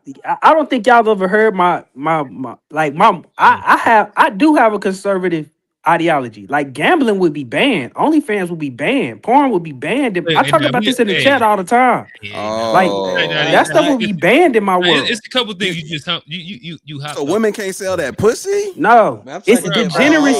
It's like that's degenerate. What a misogynist! That's degeneracy, bro. You want to have control of women's bodies? They can't even sell their pussy. What a misogynist! That is crazy. Bro, we can't get the corn. Sex workers. You believe in free labor, but they can't sell that pussy. No, because I don't believe. I believe women having. I feel like women having to resort to selling their body is a byproduct of a system that has failed. That's what I feel personally. So I like people think just because. But what if she like just that pussy got a market?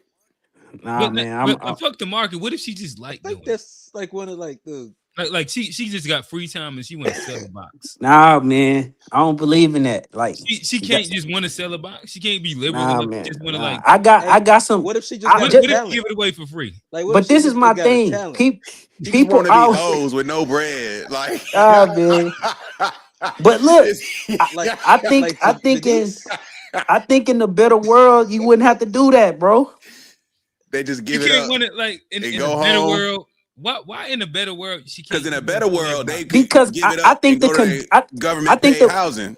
I think the material condition. They wouldn't need no money. They got. I think the material condition is creating the necessity to pop your box on the internet. I get it. If the material conditions was good, nobody would be popping box on the internet. Fuck for rent. I got it. Steve, let me ask you this. So, if the material conditions were at, like just a decent prerequisite,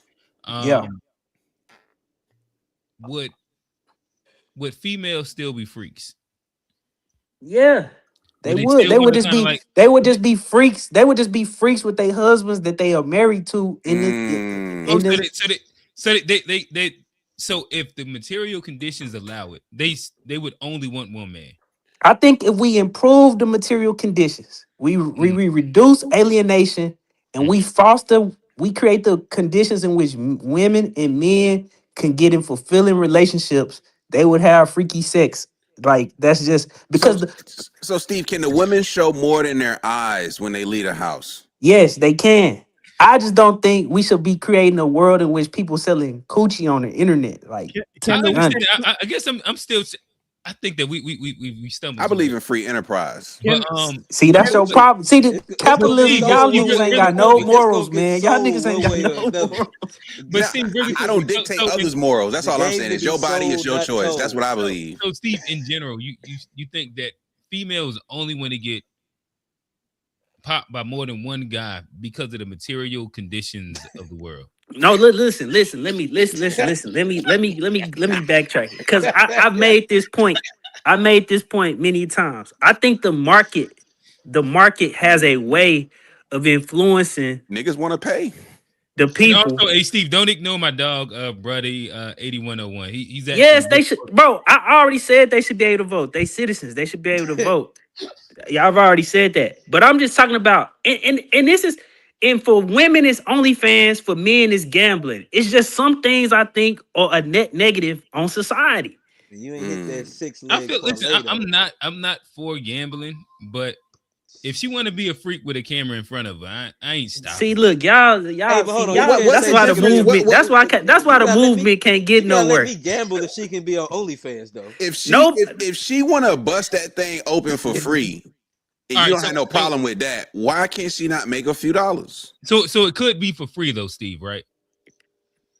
It should be with your husband, your significant other. Oh, you really? So Steve, what? So she should say that thing like should she have like one of them? I'm not. Look. I'm not saying I don't believe. Belts. I believe Steve, it. I believe. Are you talking about arranged marriages? I believe people should have casual sex. I believe people should have free. I'm about the commodity. Look, I so think she can have more than one body, then, right? she can. I'm talking about the more than one. commodification of sex. I'm talking about the commodification of it. I don't have a problem with sex per se, but the commodification of it is degenerate. No, I disagree. Can I ask you something, Steve? Look, can I ask you something? Yes. You said that gambling is a problem, right? Amongst men, and sex is a problem amongst women, as far as in that right there. But aren't you taking a gamble when you marry a woman? No, that's not a gamble. Yes, you are. Yes, you are. Yes, you are. Yes, you are. Yes, you playing the lottery. You might as well play the lottery. You might as well buy some scratch offs. That's the biggest gamble you ever gonna do in the life. That's a gamble right there. Come on now, Judge Mathis' wife divorced him. They've been married 39 years. That's a hell of a gamble right there. Look. I just I'm just saying. Look, that's her box. She do what she want to. You know what I'm talking about? And it's the oldest, you know what I'm saying, job in the world anyway. You know what I'm saying? As far as what you saying don't sell it, but you get married. A lot of women that's married is married because the man giving up money. That's just legalized prostitution. So what's the difference? You're gonna have to buy it one way or another. You're gonna have to buy it another. You're paying for it one way or another. You want to keep it to yourself. You want to have that coochie to you. You don't want nobody else to have that coochie. See, that's why nobody ain't got no Ruge, because everybody want to bust it open. But you right about that. They didn't roll the Ruge out for OnlyFans, man. See, that's what I'm saying. I'm looking out for everybody. Save a little piece of Ruge. I understand what you're saying. They do need that Ruge, though. They need that. They need that. So but hey, you can't make them. You can't make them want to not do what they doing. Hey man, hold on. I gotta address some comments. Put these comments up on the chat. Put these comments. They coming for you, Steve. How is not supporting degeneracy? No. You framing it wrong, Steve. The fact that you even think selling pussy is degenerate is where we is. Nigga, it is degenerate. Selling it's pussy the commodification of sex. It is degenerate. No. I can't agree with that. I can't agree with that. Why is selling pussy degenerate? No, nobody's encouraging their daughter. Okay, it's just selling sex in general. Mark's got a term called commodity fetishization. I wouldn't encourage my son to join the military, but if he do, is he degenerate? No. I think that's apples and oranges. You just said you wouldn't encourage. Just because you wouldn't encourage someone to do it, don't mean it's degenerate. Right, but you know what? Not encouraging somebody to do something is not innately degenerate or not degenerate, but specific acts are degenerate by nature. Not sex. Sex is not degenerate. Agreed.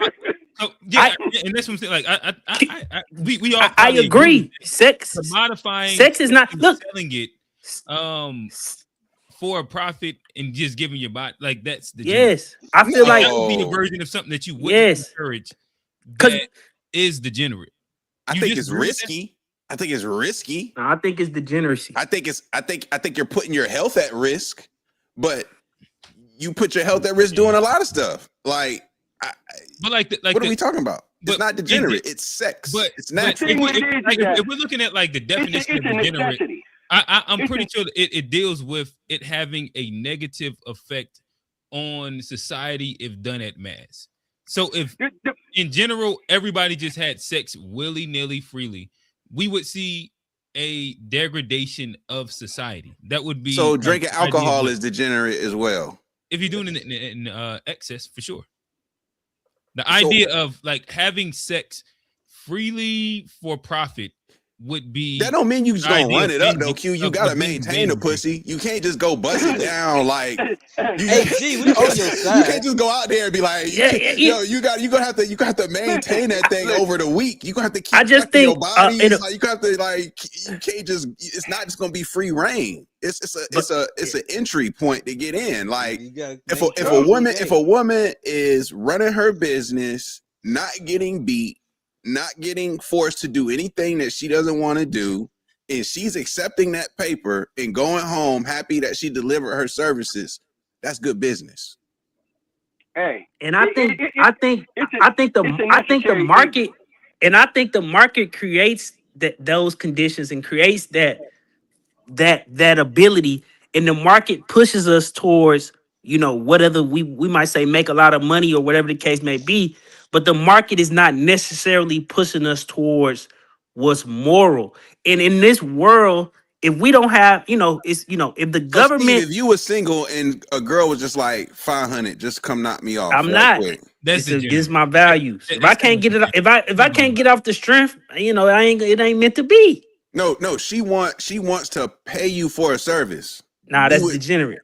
That's degeneracy. Oh, okay. I'd be a degenerate. Hey, 500. Well, That's not degenerate. It's not degenerate. It's a recession out here. I mean, it was just, maybe because I just. It's okay to turn it down. You can say, "No, I wouldn't do it. I'm not with that." But it's not degenerate. Is my point. So really, but it's just like maybe because I read. Steve, I'm coming straight to you. Bruh D 8101. He might be my new favorite. He said, but for real, Steve, you gay low key. Which is cool, just a little weird. Then he says, Steve ducking. He know he a rainbow. Steve, are you married or like? Yes, I'm married. Been married, but finna be 11 years, bro. Y'all know Steve married. Steve always talk about his wife. I don't believe in that type of like low level degeneracy. Because like if you go read up on the Soviet, if you go, hold on, man. If you go read up on the Soviet Union, like they're murderers or no. Listen. When you go read up on the Soviet Union, Steve to jump off the cliff. When you go read up, on the Soviet Union, when motherfucking Stalin came into power, that prostitution and shit was gone. Day one. He said, we can't be a utopian socialist society and y'all trying to commodify pussy in my... Bro, citing what that nigga did does not move me. Like, yo, I don't want...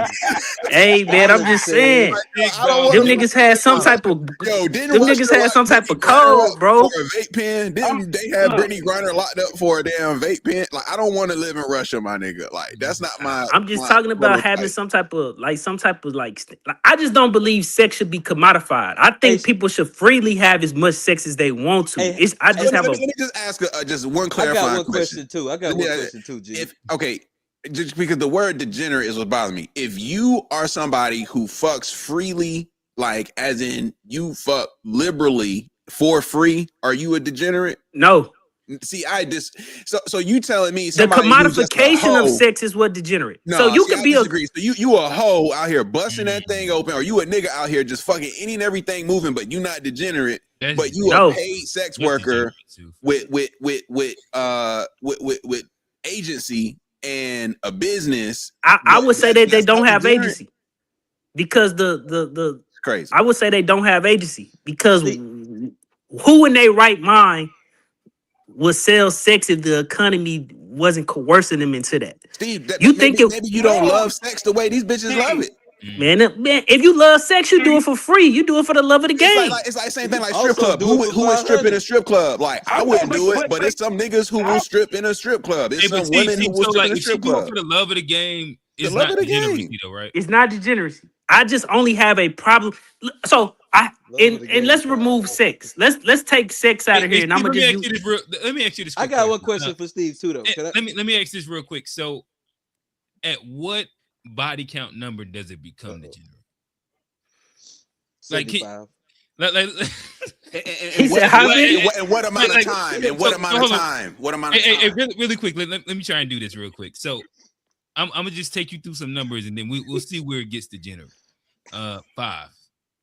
At how much time, Q? Nah. At how much time? 5 in a year? 5 in a month? Nah, we just going lifetime. Let's say lifetime in her peak. In her peak. Like yeah, let's say lifetime. She 35. She 35.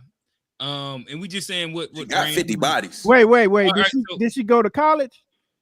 Yeah. Unc said if she went to college, multiply by 4. Exactly. You gotta add 15. All right, but come on now. Hey, listen, we turn it into a nigga podcast, Rick. My bad, we're going corporate. But so really, all right, she said 5. She good. 10. 10. Oh, She damn. Look. Let me. No. I don't think. Walking down Okay. this before you get please. I don't think no number is degenerate. I don't think no number is Now it's not degenerate. about the number. Now it Come ain't on now, about the come on number. now. I don't think no number is degenerate. Now it's not about the number. Here we go. Hey man, where I my Michael just- Jackson? Because this nigga moonwalking, bro. I just wish I only could have drop that an right now. issue.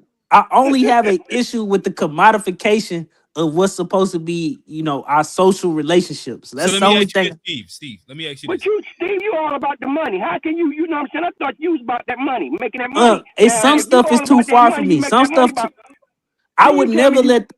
He said it's supposed to be I- for the community. I would never let the money just supersede my like. It's certain stuff I don't invest in, like Palantir and that type of. I don't invest in that type of stuff. So Steve, let me ask you this. So You what missed out. about if she got 3 bodies, but she sold them? Degenerate.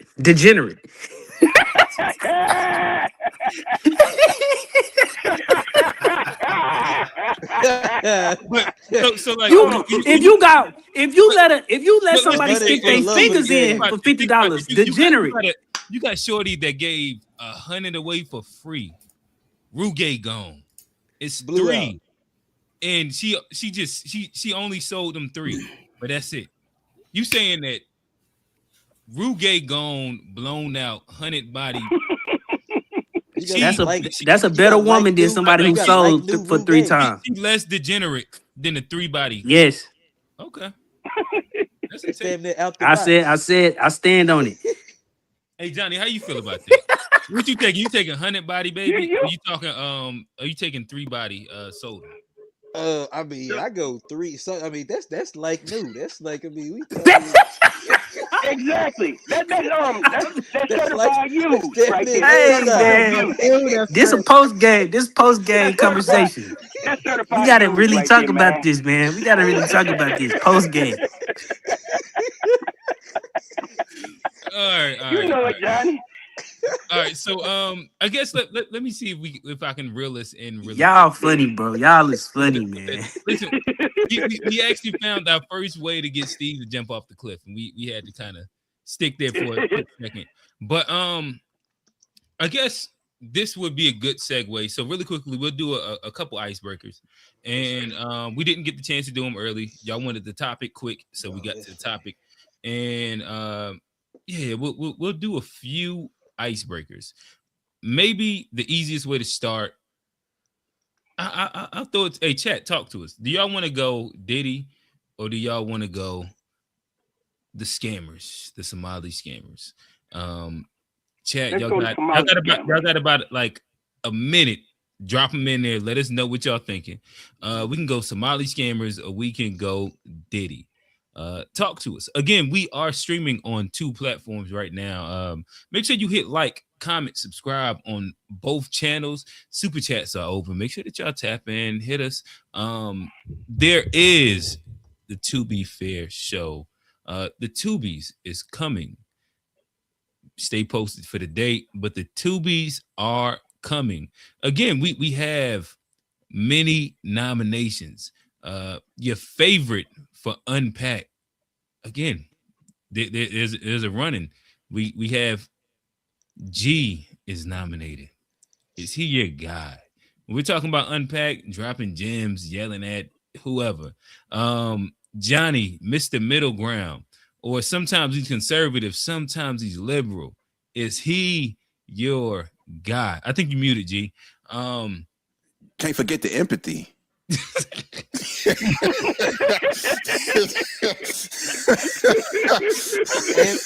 and mental health. Hell nah. G was on here talking about he's sending the 6-year-olds to work at one point, man. Yeah. No, that's a fact. That is a fact. Again, A Black is not here, but your favorite Pan-African in a tank top, A Black. Again, are you rocking with A Black? Again, and we'll throw some of our past guys. Again, this is a award show in which we're celebrating all of our guys. So again, your favorite FBA tether hater, FBA Trey. Is he your guy? We do have, like if we dig in the crates, we get our guy, Alex. Is Throwback. Your if you know, you know. If you know, you know. All right. So with that said, let me step into the chat and see what we have. We have some S's in the chat. All right, so we can go to Somali, and we can talk about that. I got a couple memes that have been sent in. I'll play a few of them, and then we'll have a conversation.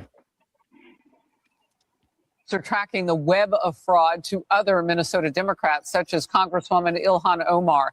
Many of the suspects linked to the scheme live in her district, including a restaurant owner who hosted events for her. He has since been convicted of stealing $12 million. So to go even further than this, back in 2020, there was about $250 million given out in state funds to feed hungry children during the pandemic. Now, that money was allegedly pocketed by a man named Salim Ahmed Saeed, who was conveniently the owner of the Safari restaurant in which Ilhan Omar held her 2018 congressional party at. And this money that was supposed to feed hungry children was only made possible because of the 2020 Meals Act, which was introduced and passed by none other than Ilhan Omar. Now, there is still no evidence that directly ties Omar to this fraud. However, considering all the evidence, there's a reason we're doing a deeper investigation into this fraud now. And how despicable, how reprehensible that you would use the money meant to feed hungry children to support your lavish lifestyle. 7 people charged, all but 8 are of Somali descent. And that has added to the spotlight being put specifically on your community. Why do you think this fraud was allowed to get so widespread? Well, I want to say, this also has an impact on Somalis because we are also taxpayers in Minnesota. We also could have benefited from the program and the money that was stolen. And so it's been really frustrating for people to not acknowledge the fact that we're also as Minnesotans, as taxpayers, really upset and angry about the fraud that has occurred. Omar get all that darn money from? Let's go through it. When she first ran for Congress in 2018, she was married to a Somalian man named Ahmed Nur Said Elmi. And she had a net worth of... I ain't gonna lie, he cheat on bitches. I ain't gonna lie. You see this nigga picture? Hey, why this look like Kamu diabolical cousin? I thought that was Kamu, bro. Why this look like Kamu diabolical cousin right here? Oh, shit. All right, Approximately we're going $65,000. Not a ton of money, but $65,000. By 2020, a whole 2 years later, Ilhan had already divorced and remarried another Somalian man by the name of Ahmed Aladizian Herzi. And her net worth was still right around $65,000. Yet just 4 years later, she was divorced and remarried again for a third or perhaps a fourth time. We don't know for sure because Ilhan Omar likely married her brother at one point to get him into this country illegally when she came here from Somalia, which, by the way, is a federal crime, and she's serving in Congress. And nobody talks about this. So by 2024, Ilhan's married to a new person, a white guy named Tim. There's Tim Minette. And Tim is not a rich man, but now he is. Tim's rich now because somehow over the course of the last 3 years, Ilhan Omar's net worth has skyrocketed to over $30 million and counting, meaning she went from having right around $65,000 to $30 million in 3 years. Think about that. Powerball drawing is tonight. Wouldn't that be wonderful? Ilhan Omar did not win the lottery. Bernie Madoff was cheating, and he still wasn't doing that well. That is a 46,000% increase in less than 3 years. Now, how do you suppose that happened? Do you really expect us all to believe that she just played the stock market like she's got a great investor and they just got kind of lucky over the course of the Biden presidency? And why are we the only ones asking these questions tonight? So once again, where did Ilhan Omar get all that money? And why is she trying to make Americans feel bad for Somalian criminals? See, this is why Steve don't want women selling that box. If women could sell that box, she wouldn't have to defraud the people. This was so funny about this. This was so funny. Like, yeah, these people committed fraud. But the point they're trying to make about her being like her net worth jumping up, if just a little research, you'll find out that the white dude that she married was like worth $25 million, and they had to put that on the financial disclosure that he was a partner in a venture capital firm that's valued between $6 million and $25 million. Like, but even if he, hold on. Steve, if Muslims get married like that, Steve, I know you don't believe women should get married that many times. Yeah, that's degenerate. Look, I only got a problem with the commodification of social relationships. I don't have a problem with people. So is she a degenerate? Is Ilhan a degenerate, Steve? No, she not. Yes, she is. She gotta be degenerate. If she was selling herself for a pack of ground beef, then what you think she was doing? Steve, so she married a white man. You grow up Somali, Muslim, and now you marry a white capitalist. And that's not degenerate. You not only a degenerate, you don't even believe. Now we can call her some other things. She filed for that, but I'm not gonna say degenerate. Degenerate for marrying her brother. For marrying her brother. That wasn't her brother. That's been debunked. I tell you, what's not debunked. That white man. That's the a white man. She with him, and he rich. Capitalist, right? You said how much millions? He worth. It say his company that he'll partner in is valued at $6 million and $25 million. All I gotta turn her back on Somalis and Muslims. Exactly. And poor folks. And socialists.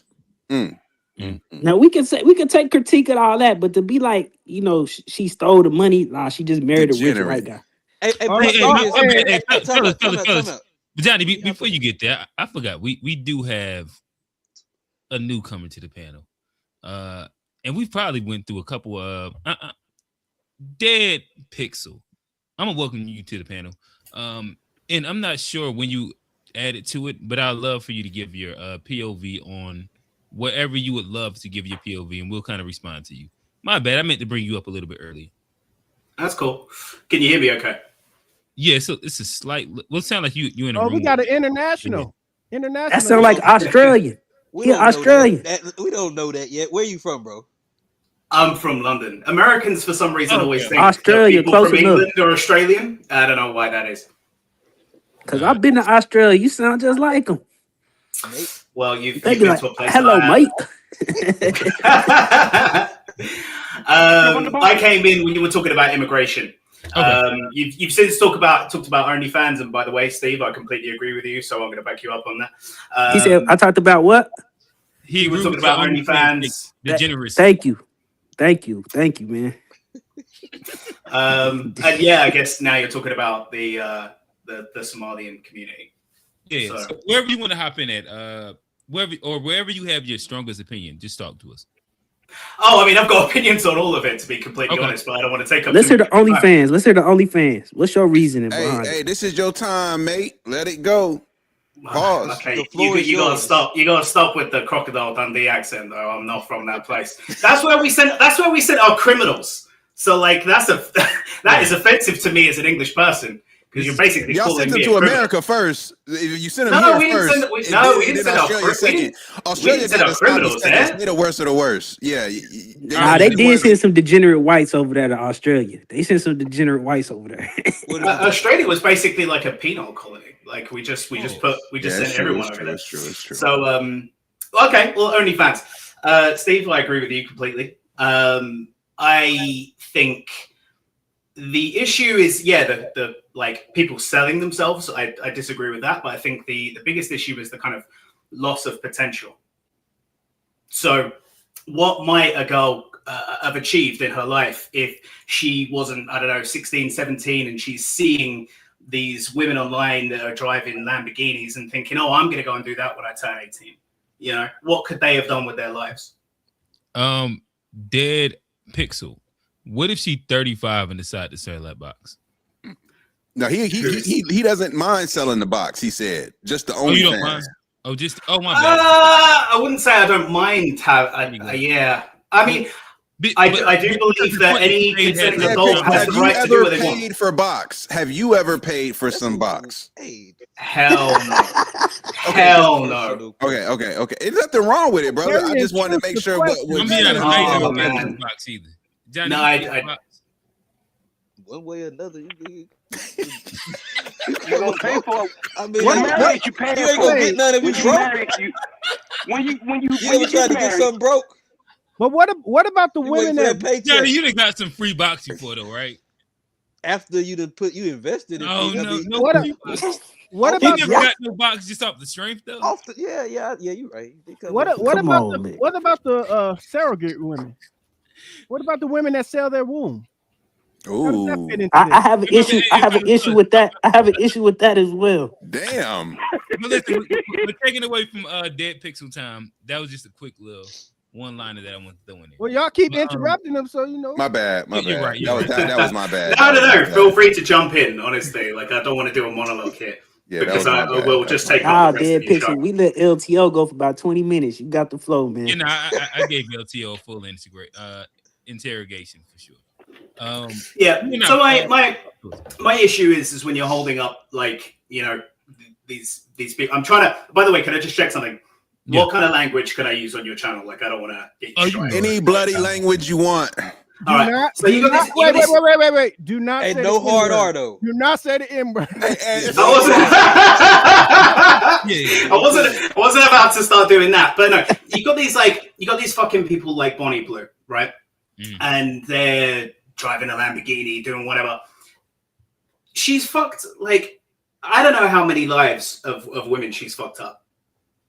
Who'd you say again? Do you know what I mean? I don't know how many like girls' lives she's fucked up by holding that as an example of you want to be like me. Which woman are you referencing? Bonnie Blue. You know that Bonnie Blue, the one who does all of those stunts where it's like 1,000 guys in a day and all this kind of stuff. I thought she got arrested. But are women, I heard about that. I don't know why she got arrested, but are women emulating her? Selling their box. Was she just suspected? I don't think like I mean I'm using her as an extreme example, right? Okay. But I think we're seeing a real rise of girls that are like turning 18, and like the second they turn 18, they create their OnlyFans account. Now, like you're not going to go and do anything serious for the rest of your life now. Like if you get any kind of traction on your OnlyFans channel, you're not going to go and do anything serious. And also, like guys, I'm just going to put it out there. They're kids, man. Like they're gonna have kids one day. Their kids are gonna grow up, and it's like, oh yeah, that was what my mom used to do when she was like 18, 19. Do you have the same opinion of like? Do you have the same opinion for like porn workers as well, like women in the porn industry who ban? Yeah, I do. I do have exactly the same opinion, but where the porn industry was different to OnlyFans was that it was at least kind of moderated. It wasn't like open and free to everyone to go and destroy their lives immediately. You know. It was kind of ring fenced. It was like a gateway. Yeah. So exactly, gatekeepers. So Dead Pixel again, like where you're having the conversation, it does still beg me the question: if she's 34 years old, 35, and she decides to get an OnlyFans or start porn, do you have an issue, and why? Look, I don't so much have an issue with any individual person doing what they want to do with their lives. I think everyone should be free to go and do what they want. What I don't like is the kind of normalization of it as a practice. Okay, I can agree with that. In the market, pushing people towards those avenues. The market is pushing people towards those is legitimate avenues in order to make money off of it. Like there's a problem with that. Steve, we in America. The problem them doing it everything. The conditions. And then I think it ruins the perception of young. Like you hear a lot of these incel red pill dudes, they see all this stuff and they see these, the extreme examples, And it's creating this dichotomy. It's just like it's like a circular thing where now you see all these people do OnlyFans, and then you go down this red pill rabbit hole, and it's just a circle over and over again of creating the worst type of people who think all relationships is based off money. And that's why I say the commodification of the social relationship is what I have a problem with, because I think it leads to us being inadequate people. It leads to us being. But fucking for free, don't. Are you blaming like Fucking OnlyFans for the no, rise? because if a woman chooses to fuck you for free, when people first got married, You're women right. were getting married to but men. think about this: so if the a man woman, taking care of her, but which think meant about that this: it was all about the money. It was if all a about woman, if he couldn't take care of her, she wouldn't have married him. that's very And different than dowries and saying. all that stuff like that. Is money always about any of it? You know. But that's that's very different than removing even like OnlyFans even removes the aspect of like there was still a courting process. There was still a thing of me talking to the father. There still was a thing of me. That wasn't just like, oh, I show up with the biggest Don't wad marry of the cash. damn OnlyFans. Like, It, and I'm just using OnlyFans for a stand-in off for like this type of, Can we this kind of transactional nature that we got between Hey, man y'all, and women. can we hear the rest of what Dead Pixel has to say about immigration and all that other stuff? I mean, Man, well, y'all want to talk about that? We see what we gonna have to do an episode on this, obviously, because Clearly, this. yes. I didn't know that this was as much of a hot button. yeah. But it Sex clearly is. work. That's I gonna like be it. the next. We got to unpack that sex work Next week. pause. I like it. All right. Put sexy Dead red on the Pixel. cover. So Dead Pixel, because you over in London, like, and there's a big similar conversation as it relates to like Eastern Europeans. The Brexit recently happened. There seems to be some regrets as it relates to Brexit and potentially. Oh no. So There's no regrets. I don't know where this narrative comes from. So are you pro Brexit? Were you like, do you agree with some of this rhetoric from a UK perspective as it relates to immigration? I'm curious to hear from that. Okay, so it's a little bit complex. So I didn't vote for Brexit. I didn't vote to leave. But if they were to say, hey, we can vote on rejoining the EU right now, would I vote to say yes? No, I probably wouldn't. There's this narrative online for some reason that the people of the UK really regret Brexit and that it's like destroyed the country and all. It hasn't. Like, I always hear this from like people that come from abroad. To be honest, I just feel like it hasn't really changed anything. Like, life here feels the same. What has changed in immigration terms is where people are actually coming from. So we're getting a lot less European immigration, and we're getting a lot more kind of Pakistani, Bangladeshi, Somalian immigrants. So immigration has, like, if you actually look at the statistics for immigration, they're getting higher than they've ever been. But that's because a lot of people from the EU are actually leaving. So a lot of people from the EU are leaving, less people from the EU are coming, and more people from outside the EU are coming. So it's changing the landscape and the culture of the country quite a lot. And I think that's really the only, when people make kind of economic arguments about Brexit, I sort of feel like these things are temporary, these things can be fixed over time, but the change in culture that's resulted from it, that's going to be something that's a lot harder to solve. Hey, Dad. So you saying it's made the country like noticeably more diverse? Yeah. To that point, they say that the most popular name in England for the first time is like Muhammad, I believe, was like a statistic that came out recently. But I don't know, Dad Prez, if you can talk. It's been that way for a few years. That pops up once a year, like they do a survey or whatever, and it always kind of makes headlines. It's an interesting fact, but it's not exactly like as telling as you might think that it is. The difference is that the Muslim population, they name their children Muhammad a hell of a lot more than the British people name their kids John. So they're just they're just choosing from a much smaller pool of names. So there's always like 5 different versions of Muhammad, and they tend to pick from that. Like, there's so many Muhammads.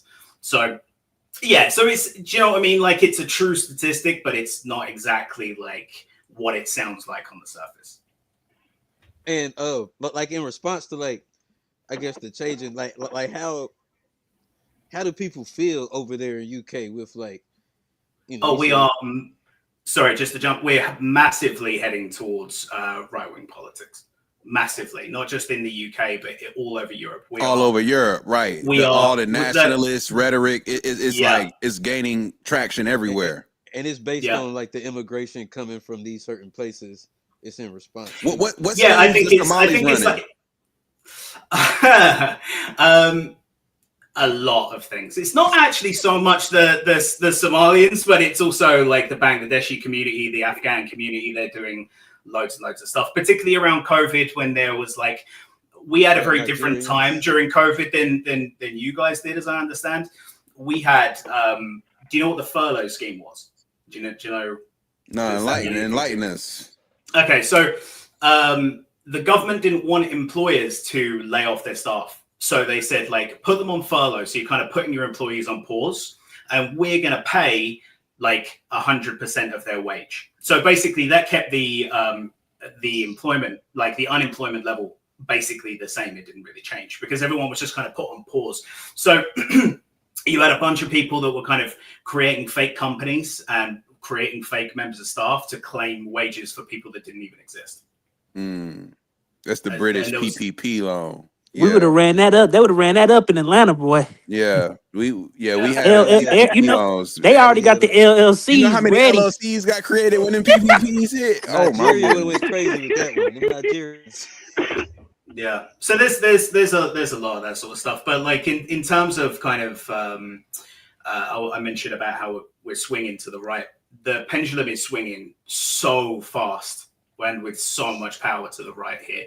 I talk to people about this a lot. Like, I feel like we've been very kind of center and left for a really long time, and all of the kind of woke stuff that's been happening. And now there's such a reaction that we're swinging way to the right. And I feel like we're actually going to end up too far right as a result of that. Dead Pixel, let me ask you this. As we start bringing it back to what the main topic was, I know we did deter into Ilhan Omar and conversations like that, the Somali. But what is your general take on? Are you familiar with Nick Fuentes? I imagine if you tapped into this, the algorithm fed you some Nick Fuentes. What is your take on him, just as a person, or his politics, or him as a person and his politics? I find him quite a contradictory character. I feel like he says a lot of things, and then he'll do a show, and then he'll kind of say something that kind of differs from that point. I think I don't agree with everything that he says. There are a few points, and I'll try to think of one sort of specifically that I can kind of talk about. Yeah, I was going to ask, like, what are 2 or 3 points that he has that you specifically agree with? I think Israel's control over kind of Western nations is something that I would agree with him on. Okay, that's kind of like the horseshoe. So that's right and left. They all kind of agree on that space. Anything else? Again, he has his immigration politics. He has his race-based politics. Do you think women should vote in England? I had a conversation about this just the other day. I've got no problem with women having the right to vote, but what I do have a problem with is them bitching about having it later than we had it. Like they didn't get the right to vote at the same time that we did, and there's a reason for that, which no one ever seems to like talk about. So which would be what? Men got the right to vote basically hand in hand with the. Is the selective service also? So when basically what you would call doing a draft, like when the draft laws came in over here, it basically came hand in hand with us having the right to vote, like just any man having the right to vote. So it was kind of like, look, we're going to send you to war, but you're going to have a vote on like who the government is that sends you to war. Now, because women weren't being drafted, they didn't get the right to vote. So the government, I guess, just felt like, well, we don't need to appease you in the same way that we need to appease men. We need to give men kind of the feeling of some power in the kind of system of democracy in a way for them to kind of support sending them to whatever. So Dead Pixel, just again, quick history lesson for me so I can understand. So for y'all, when did the right to vote start? I'll have to look that up, but I think it came in just before World War One or just after World War Damn. So like most people over the entirety of England or like Europe weren't able to I guess you're Britain, right? Able to vote. They were monarchies. That's wild. Yeah, I mean, we still are a monarchy. Yeah, they got the So queen. in general, like most men didn't have. What do y'all even vote on? Anything to vote about. I tell you what, I'll look it up quick. I mean, they can vote now. I mean, the monarchies, for the most part, They in vote for the Europe, prime minister, right? yeah, but the monarchies is mostly they have zero power. Like they still exist. That Pixel got a loud keyboard. I ain't gonna lie. That's a gaming. That's a gaming. That's a gaming. That's one of them gaming ones. Yeah, that's definitely a gaming one. It's not a gaming one. Everything. So it was 1918. We got the right to vote. 1918. So like that was at the beginning, or that was the end of the war. So basically, you trying to say women have no responsibility for colonialism? So for 1900 years, they just. I mean, we did quite a lot of that before anyone had the right to vote. So, like a lot of that happened before even men had the right to vote. The king did. See, that's why. So, who was in charge? Was it a woman in charge? Said, "Hey, look, that wasn't us." Queen Elizabeth. But we've had kings and queens like all throughout that. So. So really quickly, what were men doing in the 1805? I'm just giving it a random date. So if you wanted to change some shit, you just had to like chill out and just shut up. Pretty much, yeah. They got shipped over to the U.S. What are you talking about? They was the Quakers. They said you on the get your ass on the boat. Get your ass on the boat. They got shipped over to Australia. I think I think a lot of I mean I don't know, but I'm just going to kind of speculate that I think a lot of that probably fed into it. It's like you're taxing the shit out of me. I don't have any say. I don't have any power. I'm going to go over to the new world, you know. Well, I guess that is like the taxation without representation. Exactly. I get that Pixel. My question would be: was there a fight to get that right to vote, or did they just like, hey, y'all been fighting long enough? Here you go. I imagine there's like a big like push for people to get the right to vote in England. I imagine like a feminist movement type thing. That's kind of disrespectful to say it that way, but no, I'm just gonna say I don't know. I don't want to like guess or kind of give anyone the wrong impression or anything like that. But how did we've had it's crazy. It sounds crazy in America. We've had a lot of political strife here. Like we have a thing every single year called Fireworks Night. We used to call it Guy Fawkes Night. And does anyone know about this? Have you ever seen the film V for Vendetta? Once. You ever seen that film? I've heard of it. Okay, I've seen it when it first dropped. That joint was like 20 years old. Yeah, V for Vendetta. That's a good movie. Good movie. Good movie. It is a good movie. Yeah, it is.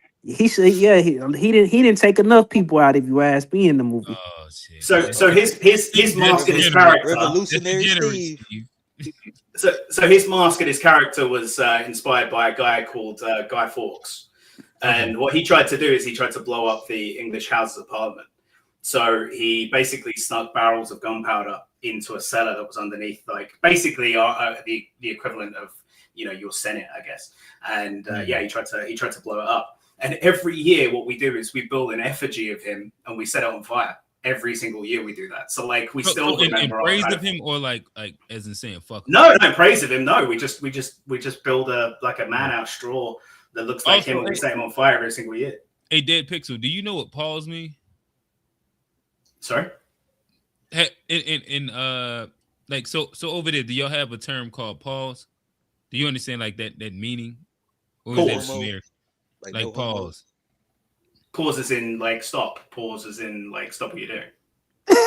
I don't know. I don't know if this is an accent thing or like no, it's not an accent thing. So it's like when you said Guy Fawkes, I thought to say pause, but I ain't. Yeah, that's a pause moment. That was definitely. It's like when you say something it sounds zesty, but you didn't mean for it to sound zesty, so you say pause. So like over here, I ain't never heard nobody use the term Guy Fork. It's F-A. No, that was his name, Guy Fawkes. Okay. So It's F-A-W-K-E-S. That was his name, Guy Fawkes. Yeah, Guy Fawkes. So right, okay. So I'm getting a little bit now because I come in here and say we have Guy Fawkes night. Yeah, that sounds completely crazy the wrong way. when you said that. We have Guy. Yeah, that sounds crazy. Never come to London. Sound like you saying Guy fucks. I was about thought to you never were go to saying London. guy fork, like a fork and a spoon. I was like, a guy fork? That's kind of weird. Like, what? Like, well, I like, I ain't never heard nobody call his shit a guy fork. Also, I don't know. I was just listening, but yeah. But just going back to your question, just like just quickly. Yes. I would say some of his points on immigration, I agree with. I don't know what everyone else here thinks about immigration, but I think that well, what is the part? Yeah, what is the point that you agree with him with immigration? Well, I mean, again, it's a little bit difficult to answer because he does contradict himself. Okay. But I have seen clips recently of him basically saying that he's not against all immigration, he's against kind of mass immigration, and that's the sentiment that I share here, and that's the sentiment. Okay, that I think so a lot of you're people not in Europe share. are you specific in the idea that you're for? Because this is a point that he has. He has a point where he says that he is for European/white immigration, and that society should be primarily white based in general. So that this is like his take on America. But immigration that he would most like would be those from European countries, and from the countries like whether you say Somalia, again we spoke about them, or Mexico, or like we could say the Caribbean, anything like that. He is way less favorable of that because he wants a black quota. That's what but yo, Q, here's where I will shoot like England and other European countries a little bit of bells because they're actually European versus like America, which is different. This is where I say it's like I could kind of understand the logic. Not saying it's right or wrong, but I can understand the logic there versus here. You gave him bail too early. We wanted to. My bad. Yeah, Dead Pixel, talk to us. Yeah, so like that, I guess is one of my biggest issues with Brexit is that it changed. Like I'm not against immigration. Okay. I am against mass immigration. So like. We've had times in our history where we've needed immigration to rebuild after World War II. We really needed immigration. So we basically had a bit of a kind of an open invitation to kind of countries within the empire to come to England. Okay. And that was kind of to everyone's benefit. Everyone got something out of that deal. And then basically around the 90s, things just went completely insane. Like the levels of immigration became completely unsustainable. And where do y'all have heavy immigration from? We have a lot of Romanians. We have a lot of Bulgarians. We have a lot of so I guess as we pause right there. And we use pause in different ways, but I understand it now, so I can pause. Bro, so y'all don't look at Romanians as European? They Eastern Europeans. They're not English. Romanians too. They're not English. So that East versus West thing is a real thing. So it's like I'm saying, like the Anglo-Saxon way of life is not the Eastern European way of life, and the cultures aren't the same. Let me ask you this real quick, Dead Pixel. So what's the difference between an Eastern and a Western European? I mean, that's a very expansive question. There's a lot of differences, but I'm not necessarily like trying to pick on like Eastern Europeans. but all right. So again, I'm like a very blank canvas. Just give me some, like, if I was to just scroll Reddit or something like that, what are some of the differences that we would say? You can drag a little bit if you want to. If you okay, so I'll give you culturally if you juxtapose the cultures. Okay, I'll give you, and I'm not like picking on Eastern European here. I think all immigration, I don't really have so much of an issue, but we only got European on here. I'll give you an example. I used to work as a housing officer. Okay. In, I guess, what you would call the projects, right? So my job was to basically go to these like housing estates and like deal with different things. I also had to collect rent and stuff like that. It was a bit of a dangerous job, but I also had to deal with like you was like a landlord. This is before Cash App. I was like a representative of like state housing For the state housing. Yeah. Okay. Yeah. So I had to deal with all manners of stuff, from like antisocial behavior to like rent collection and this, that, and the other. And there's a lot of good people that live there, but the people that are really just antisocial, they stand out like a sore thumb. And a lot of people that were coming over from kind of Eastern European countries or kind of Middle Eastern countries, their rules on, let's just say, sanitation was not the same as everyone else's. And to be clear, when you say Eastern, and I'll give you an example of that if you really want me to. Yeah, please do. Please do. Okay, so the women were throwing their used tampons off the balconies. Yuck. Yeah. Wow. Okay. So like when you went outside, you see like red. What culture was this? Nick Fuentes would have seen a tampon over in London, is what you're saying. Yeah. He would have known what it was though. It didn't stop there though. Like they would throw like dirty, we call them nappies, you call them diapers, but they would throw like full diapers off the balcony. So like, I like that. it's dirty nappies. I don't like the sound of that. I like the sound of dirty nappies, man. I like nappies Hey, what as a culture is diaper. this? I do. I I heard like somebody nappies. else. I heard somebody else talking about this. What culture were they from? Or what countries are we talking about people being from? Oh man, you about to get yours. Pause. There was a lot of Romanians. There was a lot of Ethiopians. There was a lot of Ethiopian. Yeah, there was a lady who did. Hey, there was a lady who we talking about Eastern Europeans. That's Africa. That's the wrong place. Eastern Europeans. He was like, no. Okay, yeah. We waiting for them. No, because hey, the lady she had a whole experience, and lady was throwing diapers in her front yard, just throwing them out there, and she had to tell them you can't do that. Yeah. Hey man, that shit funny, bro. That boy said Romanian. He said, nah, Ethiopian. Yeah. That sound about right.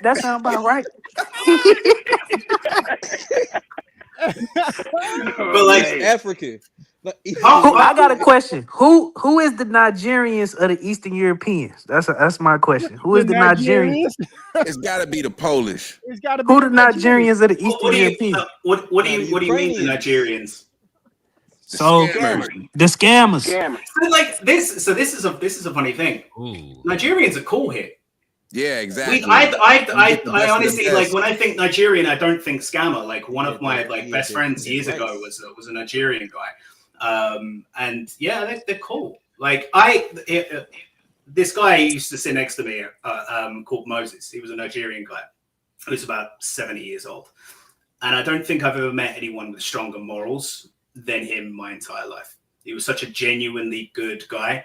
I had a lot of respect for him all along. So yeah, the whole kind of Nigerian scammer thing is just not a thing. So who are the scammers of the Eastern Europeans though? The Roma, the Poles. They call them the gypsies. I don't know if I can say that, but there's a lot of Lithuanian scammers. A hell of a lot. Okay. So now we gotta know, avoid them. So Luca, you on the watch list? I think He's Slovenian. He's Slovenian. Oh, my bad. Hey man, don't disrespect Don Luca like that, man. And the thing is, when they get caught scamming or committing fraud here, they just leave and just go back to Lithuania. Hey, Dad, I have a question to ask you. I don't know when you're gonna come back on, and we talk about a lot of topics over here. You in your history, when your people came to the Americas, on your dead who did they see? In your museums, what did those people look like when they came over here? You don't know shit about no FBA. What do you mean? Because that's not my history. Because my people didn't go over to America. Nigga, like, bro, they got to America. They were like last on the wait. Let him. You're not from England without anything. Yeah, they don't got how they. You're not from England? Let Dead Pixel answer how. Yeah, I'm from England, but we don't have any connection to like. You guys want to teach about war that you guys had over here? No. Yeah, they lost. Nigga. They don't lost, teach that war. why would That's what they I'm saying. teach They don't that? teach wars that they lose. That's what I'm saying. That's not even a narrative over there. They only focus on the shit they conquering still. You think I'm about to replay my lowlights for like the next 400 years? Hell no. We focus on the victories. we focus on World War II quite a lot, yeah. Where we were allies. Yeah. Yeah, but I mean, you guys showed up late. Like, we fought that on our own for a long, long time. Well, y'all get y'all Yeah, ass but kicked, y'all though. the ones Because that it won our fight. I mean, you're right. It wasn't You're our right. fight, and the It won our reason, fight. and that's how Germany was kicking ass. Israel It wasn't our fight either. It wasn't Hey, our fight but either. you don't talk about It the was, colonies though. that you It had. was, No, it though. wasn't. It wasn't. How? Because as they started to move further west, ultimately you knew what was next. Like if they gained too much ground on the mainland, they coming after that island next. So that's not true. The former king of England was friends with Hitler. Real talk though. You guys never talked about the colonies that you had in the Americas. No. Damn. They lost them. They don't. It's like because you got to think. Just to like finish that. Like you got to think it's a branch in history. So like my family didn't go conquered the over whole to world. America. Yeah. Like my family didn't go over to America. So like we're here and we stayed here. So it's not part of like that lineage. But you seem to know a lot about Australia and the connection to you guys in Australia, but the connection to you in the United States, you guys just don't even talk about it. I mean, I know a little bit about it, but if you're going to ask me what's in the museum, there isn't one. Damn. Gotcha. Let me ask you this one. Again, we don't get a lot of people from England. We do have our weekly South African brother, but again, as we're talking about Eastern Europeans versus Western Europeans, my question is it more extreme the colder the weather? More extreme? Yeah. Like over here, we have this thing where we be like the cold weather whites.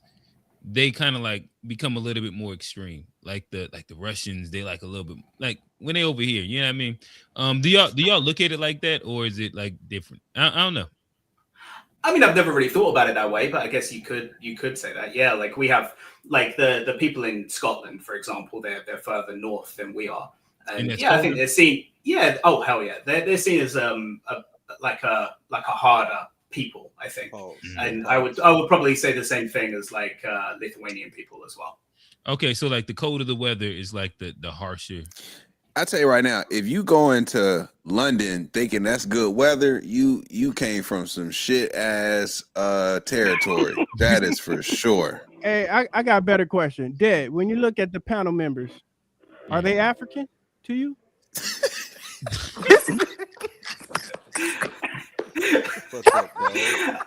Like, what do you mean? Do you mean ethnicity or nationality? Both. Now you tell us. You tell us. We just gonna ask. That's the question. You tell us what you said, because old man not gonna let this go till you entertain it. So old man is in it to win it. I mean, I don't know if they're from the Caribbean or where your ancestry is from. he said we non-FBA, y'all. Oh Lord.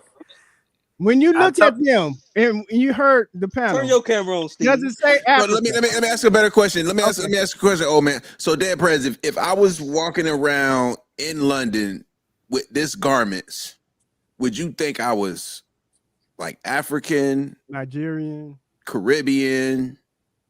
Would you even think American? If I saw you on the street, I would immediately think American. Yeah. Does that help you, old man?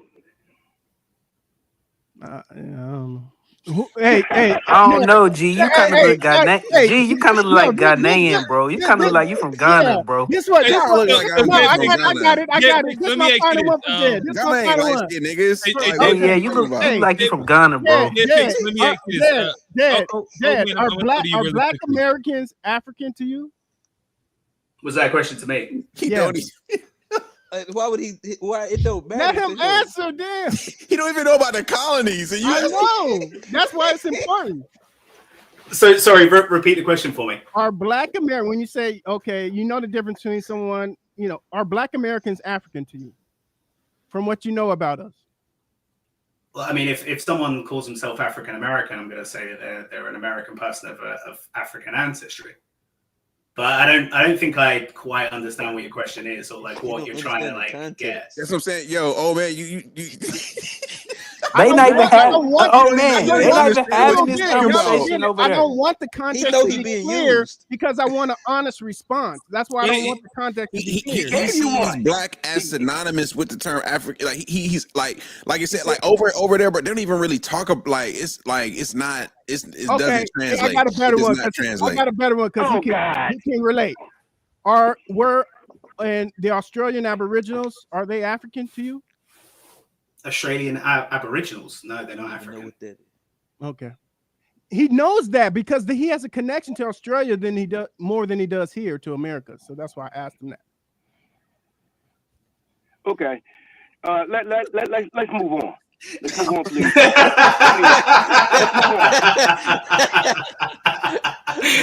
Hey man, y'all funny, bro. Y'all funny for He was real. trying to find his Ethiopia again. I got the old man was just like, hold up, I know I'm gonna hear some African country pop up. I just want to say something about the.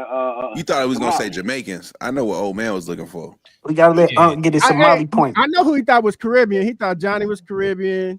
He thought Q was Nigerian. I'm more African. I'm more American than all y'all. Yeah, that boy Q look like he Igbo. For real. Shout out to the gang. Yeah. Real Igbo. Unc, you hear that? Unc. Bloodline. Yeah, I know. That's what I'm saying. Come on, now. Don't do that to us. You already know. You already know our bloodline. Unc refused to accept that. He like, we not accepting that at all.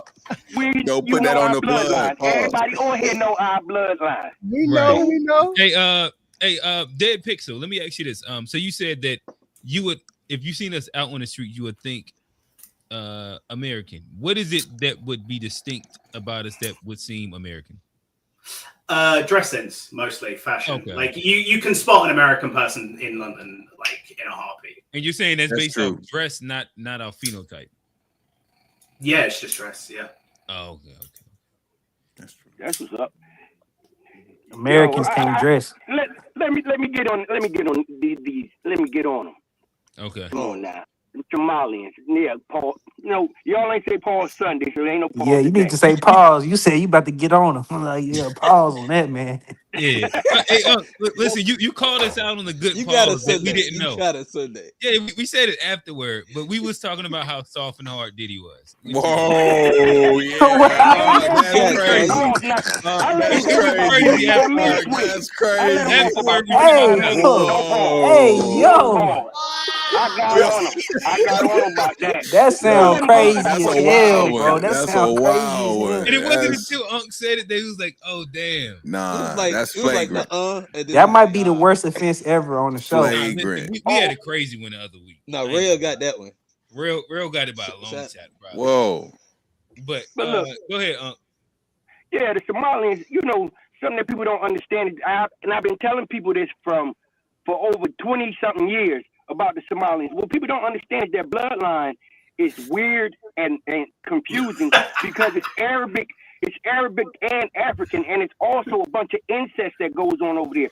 So you know what I'm saying? With them, they don't even consider themselves black. They think they're Arabic.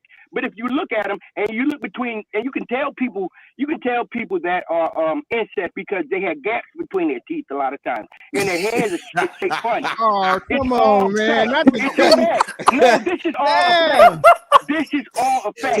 This is all medically. Look it up. Look it up. I understand the head, but not the teeth, dog. The gap too. Yes, the teeth. Yes, teeth. I'm weak, bro. I'm weak. Teeth are supposed to touch each other. And when they don't touch each other, they fall out. But if you have gaps between all your teeth and they just sitting there, that's incest. Supposed to touch each other.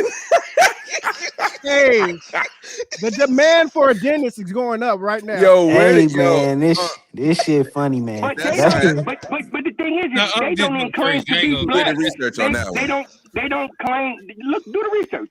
He said gaps in all the teeth. I'm about to ask ChatGPT this shit right He now, said man. gaps in every teeth is Not just incest. the front gap, but you talking about the All teeth, nigga.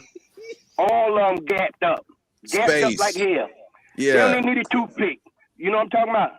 But anyway, like I'm saying, they don't even consider themselves black. They say that they're Arabic.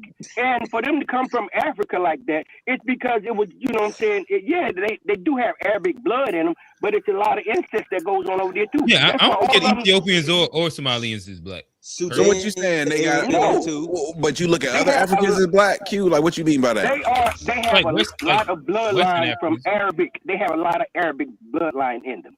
They're Sudan more versus Arabic than they Hey, are black. Yeah, when you say, wait, none of them are black. They're African. So that's why I was asking for clarity. You know, so you see some Africans as black, but not others. Like what do you mean by that? Yeah, I don't think that we're You speaking to me? No, he's talking to me. I don't think we're Okay. descendants of anybody from Ethiopia. Yeah, I'm not saying that we necessarily are, but when Ethiopians come here and have kids, those kids aren't considered black kids, for example. Yeah, I mean, you. I personally don't look at like so. For example, I don't look at Myron Gaines as black. He's not black. He's a northern Sudanese guy. He's way more Arabic in like I cringe when he says the hard ER or just the N word in general. What about somebody who leans towards our culture though? Who's of I that don't care about descent? that. I just don't think that they're They're not. They're not black. I think that they're more in comparison It's hard to to tell But for you some would of them, though. It give, but is you would very hard give to like tell. It's super blurry. you know, a native Nigerian a black pass No, I think over a that- Somali or neither one. No, I Neither think one that, get a pass. No. All right, so I think that Nigerians are black, like that, like phenotypically they're black. I think that there's a genealogical tree that branches to African and Nigeria and West Africa. They're I not don't think that black, we are. though. I don't They're think that we are. African. I don't think that we're descendants of Ethiopians and Somalians, and I think that they have a heavy influence. But aren't of the Arab Nigerians descendants of Ethiopians? I think this kind of where The originals were black, but this is they got muddied down by when the others came there and conquered If them. life That's where starts the in East bloodline Africa got thinned out. and spreads east and west from there. East Right, but the beginning point. That would mean like everybody's black. If we But go, the beginning point. that one, then sure. But the beginning points of the terms like Ethiopian, black, Moors, they all describe Africans from different parts of Africa. So the word black is usually in the European history when you read it Sub-Saharan Africans. is referring to Africans specifically during the transatlantic slave trade. Ethiopian at one point was a term to describe dark-skinned people of Africa, but that was a different time period. The same way the word Moor was used to describe dark-skinned people from a certain part of Africa. So like, and then of course you got the American context of what black. So black becomes something else when black people turn it into something else in America. But the word black from a European historical context, that was usually used to describe people from sub-Saharan Africa that they trafficked during the transatlantic slave trade. And then obviously it becomes something else that we use to differentiate now. You know what I'm saying? Like these things is much more complex than like people try to make them. But in general, that's kind of where I drew the line at, is that if you are of that section, sub-Saharan West Africa, and or obviously like African American, that's kind of where I look at as black. If you're a descendant of any of those two groups, I don't look at and again, what about the islands? What about the islands? They're descendants of sub-Saharan Africa. They just was the different style.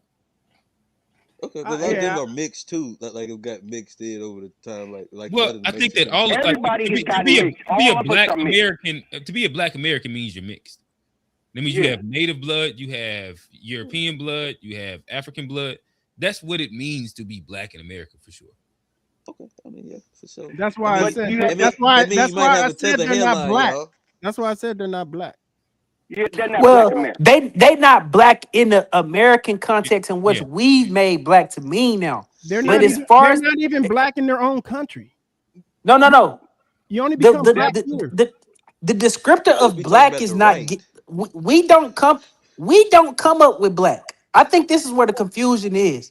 Europeans come up with black. That's a false statement because the No, black has been used in other languages in many different terms. I mean, Indians have a Africans would not refer god to that's themselves. referred to as black. Africans would not refer to themselves as You're on black. mute, Steve. You're on mute. You mute. More I is a can translation of black, right? I can hear Steve. So that means I can hear Steve too. More means Blacks would black, not be referred to, would not self-referring to themselves as black prior to their interactions with Europeans. But didn't more come like more means black, right? More is even the word more is not a word we created. At one point, Europeans described everybody in at one point, Europeans described everybody in sub-Saharan Africa as Ethiopian.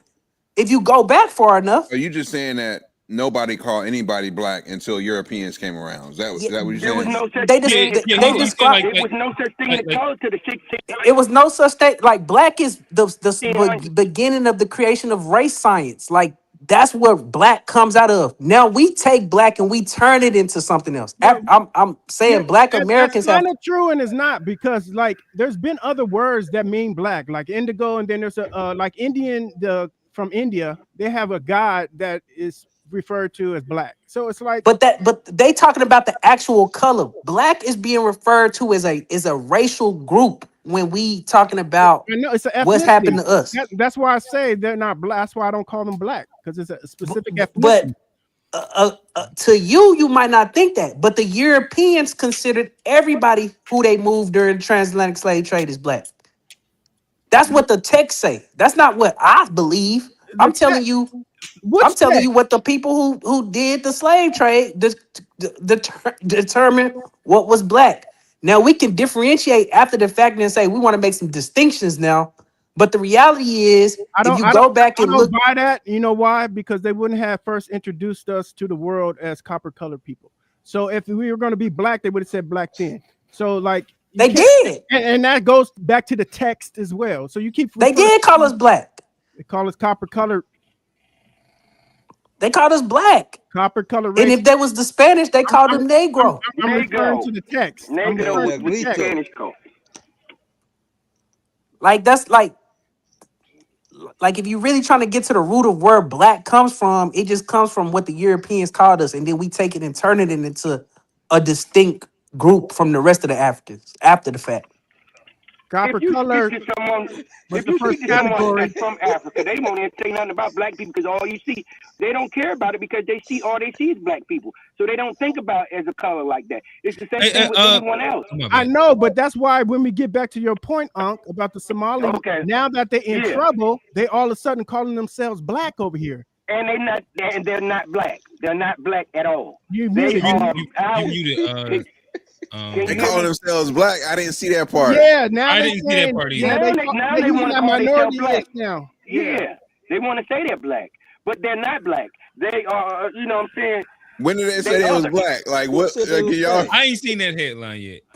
No, Yeah, post the clip, man. Y'all can't just be out here talking. Trump said Look, that no, black man, people y'all know ain't the listening. scammers. You something play like a that. clip of her in the thing talking about her deflecting about the stuff. We never finished that conversation, but there's other clips of her using, Donald Trump wants to belittle black people like us, something like that on that line. She said that, like they're calling themselves black in reference to.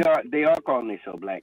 They're calling themselves black in this moment in time think because Africans they know do the heat call is on them. themselves black in general. Hey, though, you have to admit this whole thing of the delineation is a relatively new phenomenon. Like it is. So It is. the language in which people know how to speak about people from Africa currently still in the mainstream, dialogue is most people gonna understand. all people from Africa is black. Is black. Us here know how to make that distinction. Us here got language to talk about different people from Africa, but that hasn't broken out of like this type of setting yet. Like Hey, Steve, eventually it's gonna break out, but like hey, Stephen Unk, real quick. Okay, we actually have a perfect opportunity. We have a European from England here. Dead Pixel's black. What you talking about? I just said he's Dead Pixel, you black? No. Yeah. Dead Pixel, do you believe everybody came from Africa? I haven't read enough about it to make a decision. man from the Caucasus Mountains, man. Come on. Right. So as you see, like Neanderthal for sure. But Dead Pixel, when you say oh my bad, you didn't say anything, but when you think black, what do you think?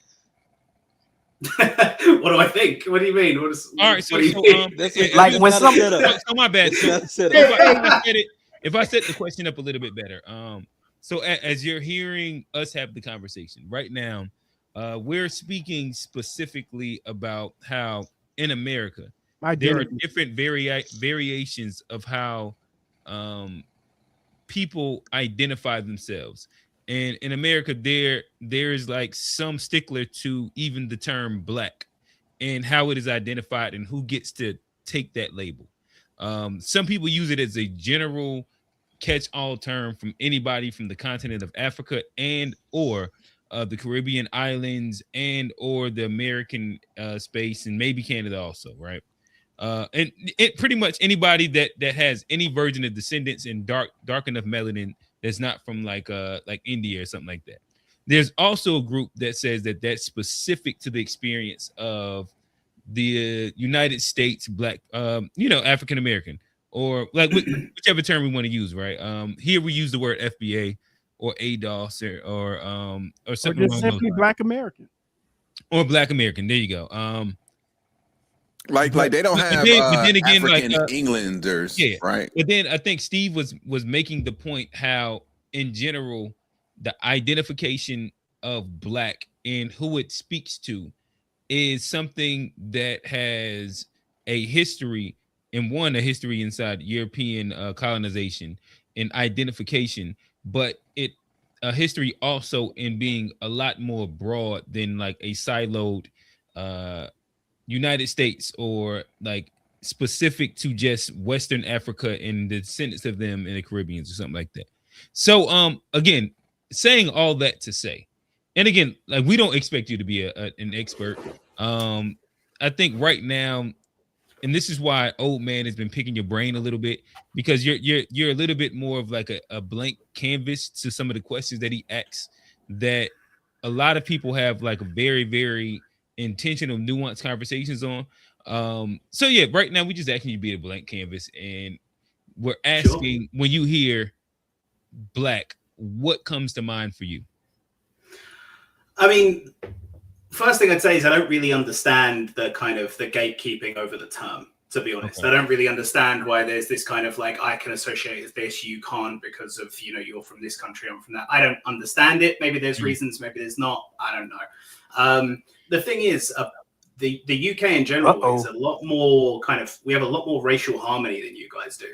And, like I've got friends in America and they talk about race and I just feel like it just doesn't, it's not a thing here. Like you asked, is black British a term? Like you only ever see that on like forms that you might have to fill out, but no one would ever walk around the streets identifying as a black British person. They're just a British person. Like, when I look at, a black guy in this country, I just think he's a British guy. I'm a British guy. He's a British guy. There's no distinction between us. Like there's no kind of dividing term. Does that make sense? I understand. So, but using what you're saying, who would be when you think of on that form that somebody has to fill out? What are the designations? By the way, like who is the person that is filling out black British? What does that look like in your mind? Like, what is the array of people that might encompass? Like on your forms too. Like, what are the different variations that you can identify as, like British? Is it white British, black? Like, Oh yeah, what does it say on y'all form? There's a lot of them. There's white British, there's white Irish, there's black British, there's black British of Caribbean descent. I think that, like, I've seen a few times. Like there's a whole, like, I think they tried to make it as kind of expansive as possible so that everyone can like pick their individual box. So they use black in the UK as well. There's a slew of choices. So again, I guess, and so I do want you to answer the question that I asked. So when you think of, if somebody just is, if the generic form is only putting like black British and it doesn't have all those other distinctions, who do you think of that would be signing that? Who all would encompass inside that black British group? I mean, it would just be how they identify, I guess. It would just be like the Nigerians. Where would they be from? The Sudanese. I think any of them. Like I think any of them. Like a Jamaican, a Nigerian. I don't think it matters. So let me ask you this: Would you put a Ethiopian inside the category of black British? Probably, yeah. Okay. I had a quick question. Is this a new phenomenon since you're from there? Like, is it all these categories?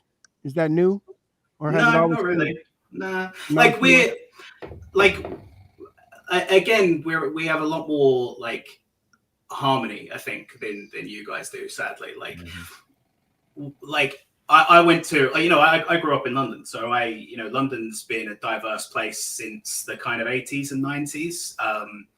Not to the degree that Piers Morgan says that it is, but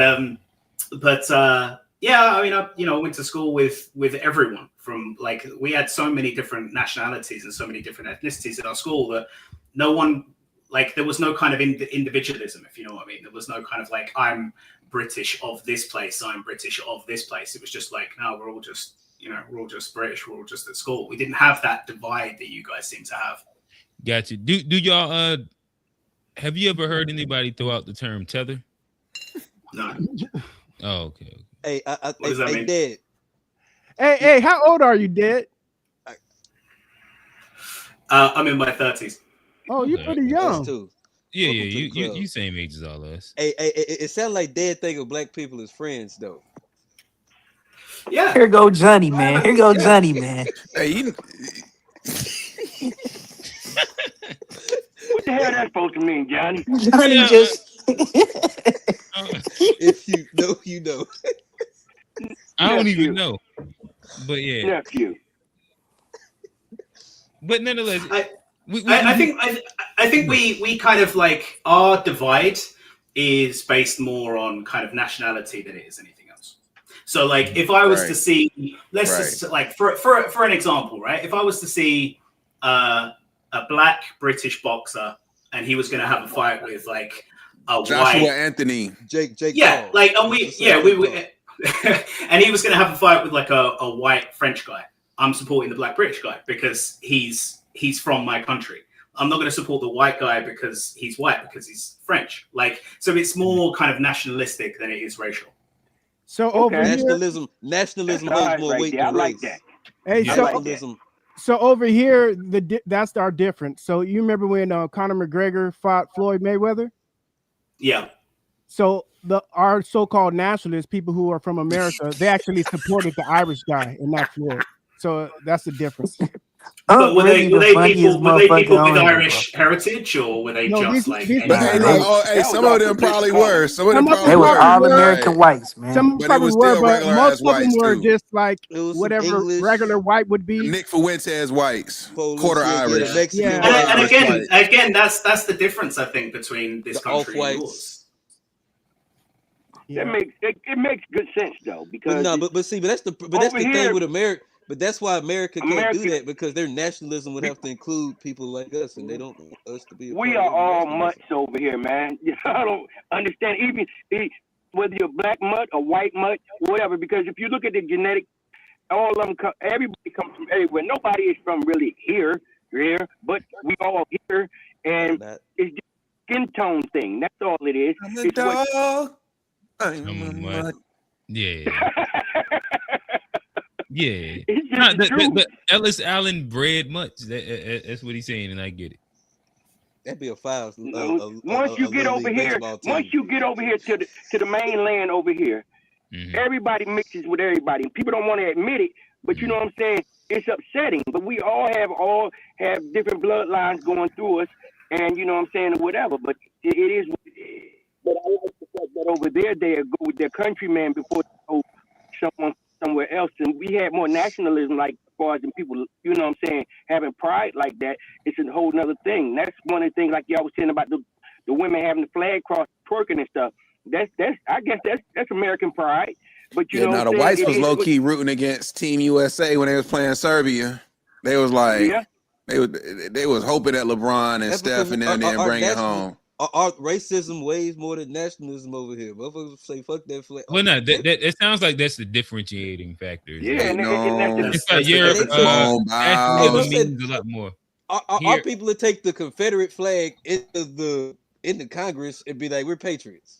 I mean, right, but I also imagine in Dead Pixel, correct me if I'm wrong, but that's because of here in America, our history is so short in comparison to them.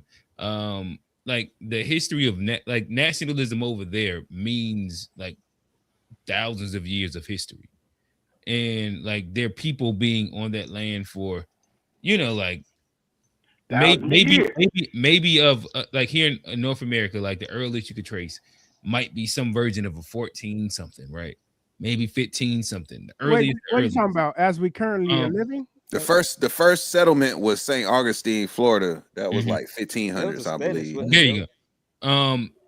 Where with them, you know, like it was Spanish. Yes. It was like they can trace it way back further to where nationalism, like whether it's like England, France, or wherever you want to go to, it's way more ingrained, and they have a history there.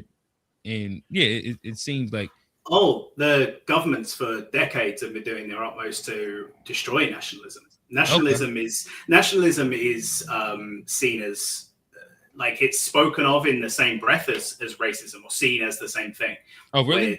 When it's not. I mean, there's a real rebellion against that happening right now, where people are buying flags and they're just putting them up everywhere. Like in the area that I live in, there's flags everywhere that people are putting up on like street lights and on shops and stuff like that. Okay, because there's this moment over there right now. Yeah, and it's going to keep going, I think. And you know, I have conversations with people about it all the time because, as I say, there's flags everywhere now, and it's a kind of a part of the conversation, I guess. And for years, we've always go and shoot. Like I was gonna say, but that nationalism, like since like British is something that's like more homo pause genius, that like that nationalism would be a form of like racism, because if people are going like British, that means they'd be want to go anti like the black immigrant. No, I disagree with you. It's like people, because again, this conversation comes up a lot. And people say, like, we shouldn't be putting up these flags. These flags shouldn't be up because it makes people feel uncomfortable. And I say, well, why would it make you feel uncomfortable? Well, because, you know, maybe they're from someone else, or they're from somewhere else, or they don't identify as being British. And it's like, well, if you don't identify as being British, you got no right to talk about my flag. I'm not going to go to America and tell my neighbor to, like, take his American flag down. I have no right to do that, right? Like, I'm in someone else's country. So I have no right to be offended by it. And if I am offended by it, perhaps I shouldn't be there in the first place. But that flag represents anyone who identifies themselves as being British. Like, so I don't agree with you that it happens on kind of racial lines, because as I say, the way I grew up in London in the 90s and the early 2000s, we didn't see each other as any different to each other. Like, not at all. I ain't gonna lie, that's surprising me, because I knew like Britain got like, you know, diverse, you know, in the last few years, but I always thought it was something that was like pretty like segregated for most of the time. Yeah, because the way the city is still somewhat segregated in that, like, there are certain pockets of towns where it might be like heavily more, say, like immigrant populations, not as many like traditional. And I can tell you exactly how that happened if you want to know. Yeah. Okay. So when people apply, or when people used to apply for social housing, for like state housing, they got a choice of where they would live. So if they came to the country, if they came to London for the first time, and they knew that the Bangladeshi community was in Whitechapel, and they're Bangladeshi, they would go and live in Whitechapel because they want to live amongst their people. And that's how these micro kind of towns exist, and that's how they were formed. And there's a really strong argument, I think, against that kind of thing from happening, because we're not integrating as a group. We're dividing ourselves. Okay.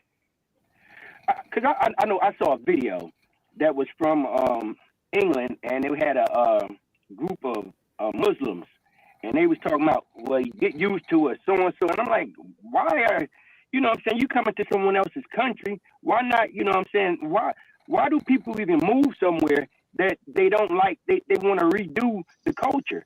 If it's a culture there already, why not, if you come there, at least respect it?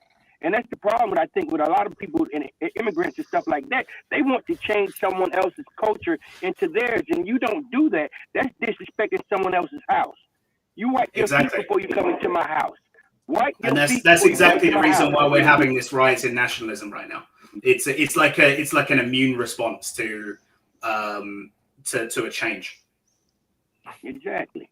And what it does also is, once you do that right there, what you do is you're not only just disrespecting them, but you're telling a person that you can't, your culture should be our culture, and I'm coming into where you at. That's wrong. You don't do that. Yeah. You just don't. It's disrespectful. I And that's agree. the same thing that we think about the tethers. They're disrespectful. There you go. Yeah, you're gonna have to fill me in on what that word means. But the nationalism is a response to neoliberal capitalism, globalism, in which people didn't put GDP and profits of companies over everything at the expense of their fellow countrymen. 100% correct. So when 100% Thatcher, correct. when you say, I feel like stuff started getting worse during the 90s. Well, what was going on in the 90s in the UK? Y'all elected Thatcher. She rose in a neoliberal agenda. It wasn't Thatcher. No. Yes, it was. No. Thatcher and Clinton. Thatcher and Clinton literally from in the 90s are literally at the forefront of globalism. I think you mean Tony Blair, not Thatcher. No, look it up. Thatcher is, if you go look up neoliberalism in the 90s, and the two people from the two most powerful countries at this point in time, you're going to see Bill Clinton and you're going to see Thatcher. Thatcher a chick, right? Yeah. Okay, I know what I'm talking about. It ain't. This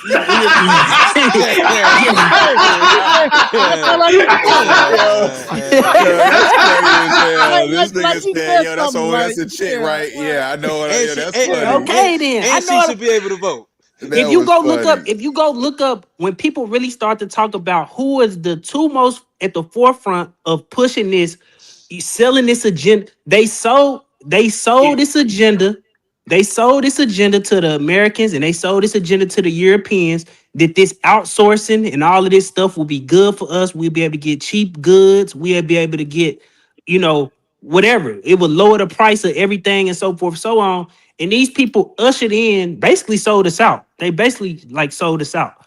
Steve, if you look at immigration statistics in the UK, you'll see that it comes in when Tony Blair is the prime minister. What is the cause of immigration? What's the point of bringing in immigrants? Because what? You trying to do what to the cost of labor? Lord. Yeah, they're trying to. You trying to do what? You trying to lower the cost of labor, correct? Yeah. So immigration, right now they're trying to boost the GDP. So immigration, they're artificially inflating the GDP, and you can do by that, increasing the population.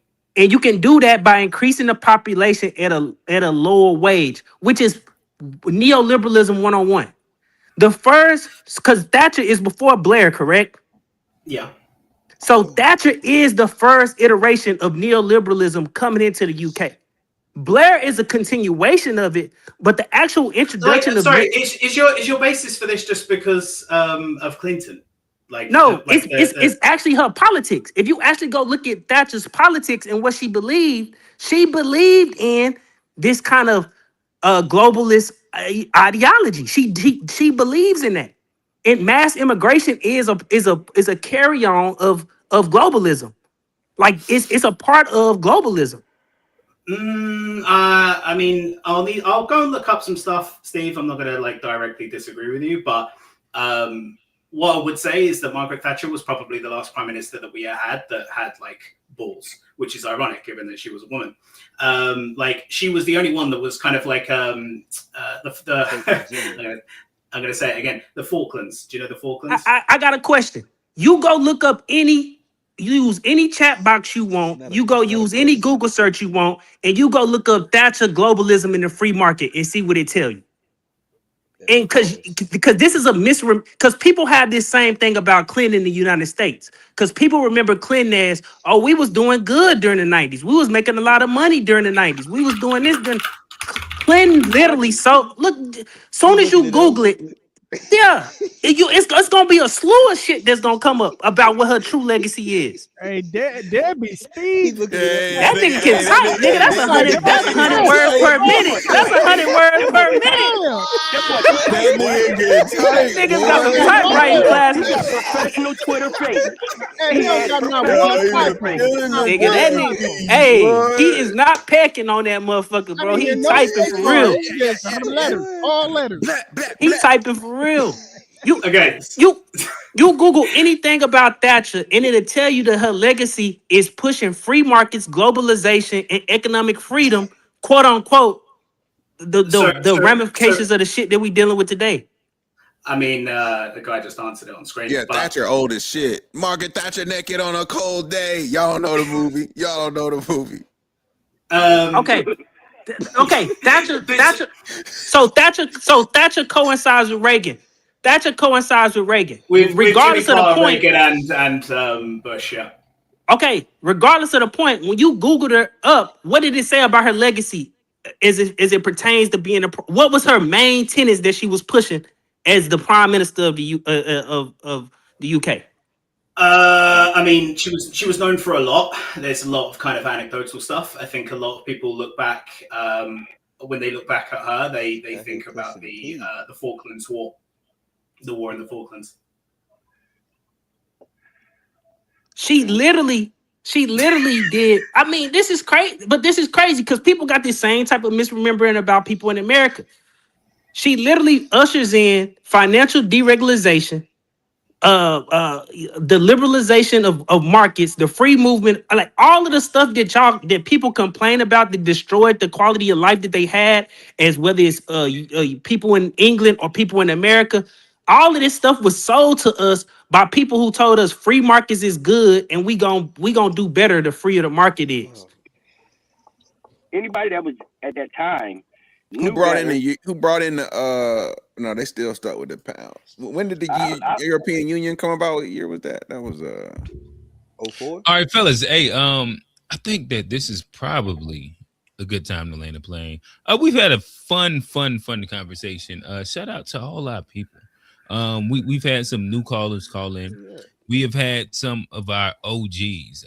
And I would like, before I even wrap this and start winding it down, I would love to take this time to start with saying the Tubies are on the way.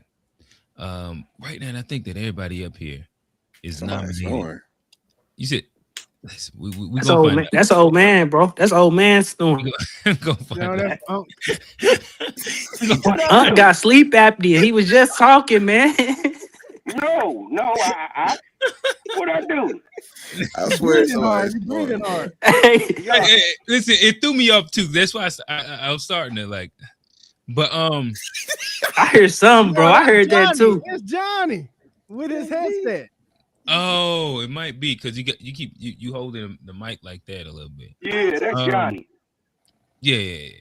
But what was I about to say? Nonetheless, the Tubies are on the way. I think that everybody up here is nominated for an award. Outside Dead Pixel, you might make it into our international international category. yeah. Like you and Camu. You got a 50-50 shot. Man, you know, hey, we gotta choose between South African or European. You know that FBA ain't gonna go for the African, man. You know who they gonna vote for. Yeah, it's a fact. We do have GG is nominated for Unpacked favorite panelist of the year. Johnny P as well, Unpacked panelist favorite of the year. Steve is dually nominated for commenter of the year, as well as call in of the year. Old man, he is again top nominee for call in of the year. That's probably our most stringent category that we have in the runnings. Unc, he's a dual nominee. He could walk away with two of them. He could walk away with two Tubies, not to be phonetically mistaken as the Tobies. This is not the Toby Awards. All right, this is not the Toby Awards. It is spelled similar. We're gonna put like a dash in there or something to make sure that we don't get it confused. But again, Unc is nominated for two Tubies. And again, Dead Press, he has popped up on us. Dead Pixels has popped up on us. Shout out to my dads. Again, our international award, it is we ain't got a lot of runnings in there. But shout out to Seattle today too. Oh yeah, we had a little West Coast. Shout out to our guy SME Slapper. That's a guy. Listen, you make it a couple more episodes, you might be a late nominee. But nonetheless, don't forget about LT. Oh yeah, LTL, my bad. LTL was in the building. Her and Tara G, they have their her and Tara G, they have our own category. This is the white Johnny Award. And stop. They both married. Leave that out there. They stop. Don't do that. The Snowflake Award. Leave me out of this. Hey, stop. Don't put that on me. The Johnny P Flakes. Yeah, the Johnny P Snowflake Award.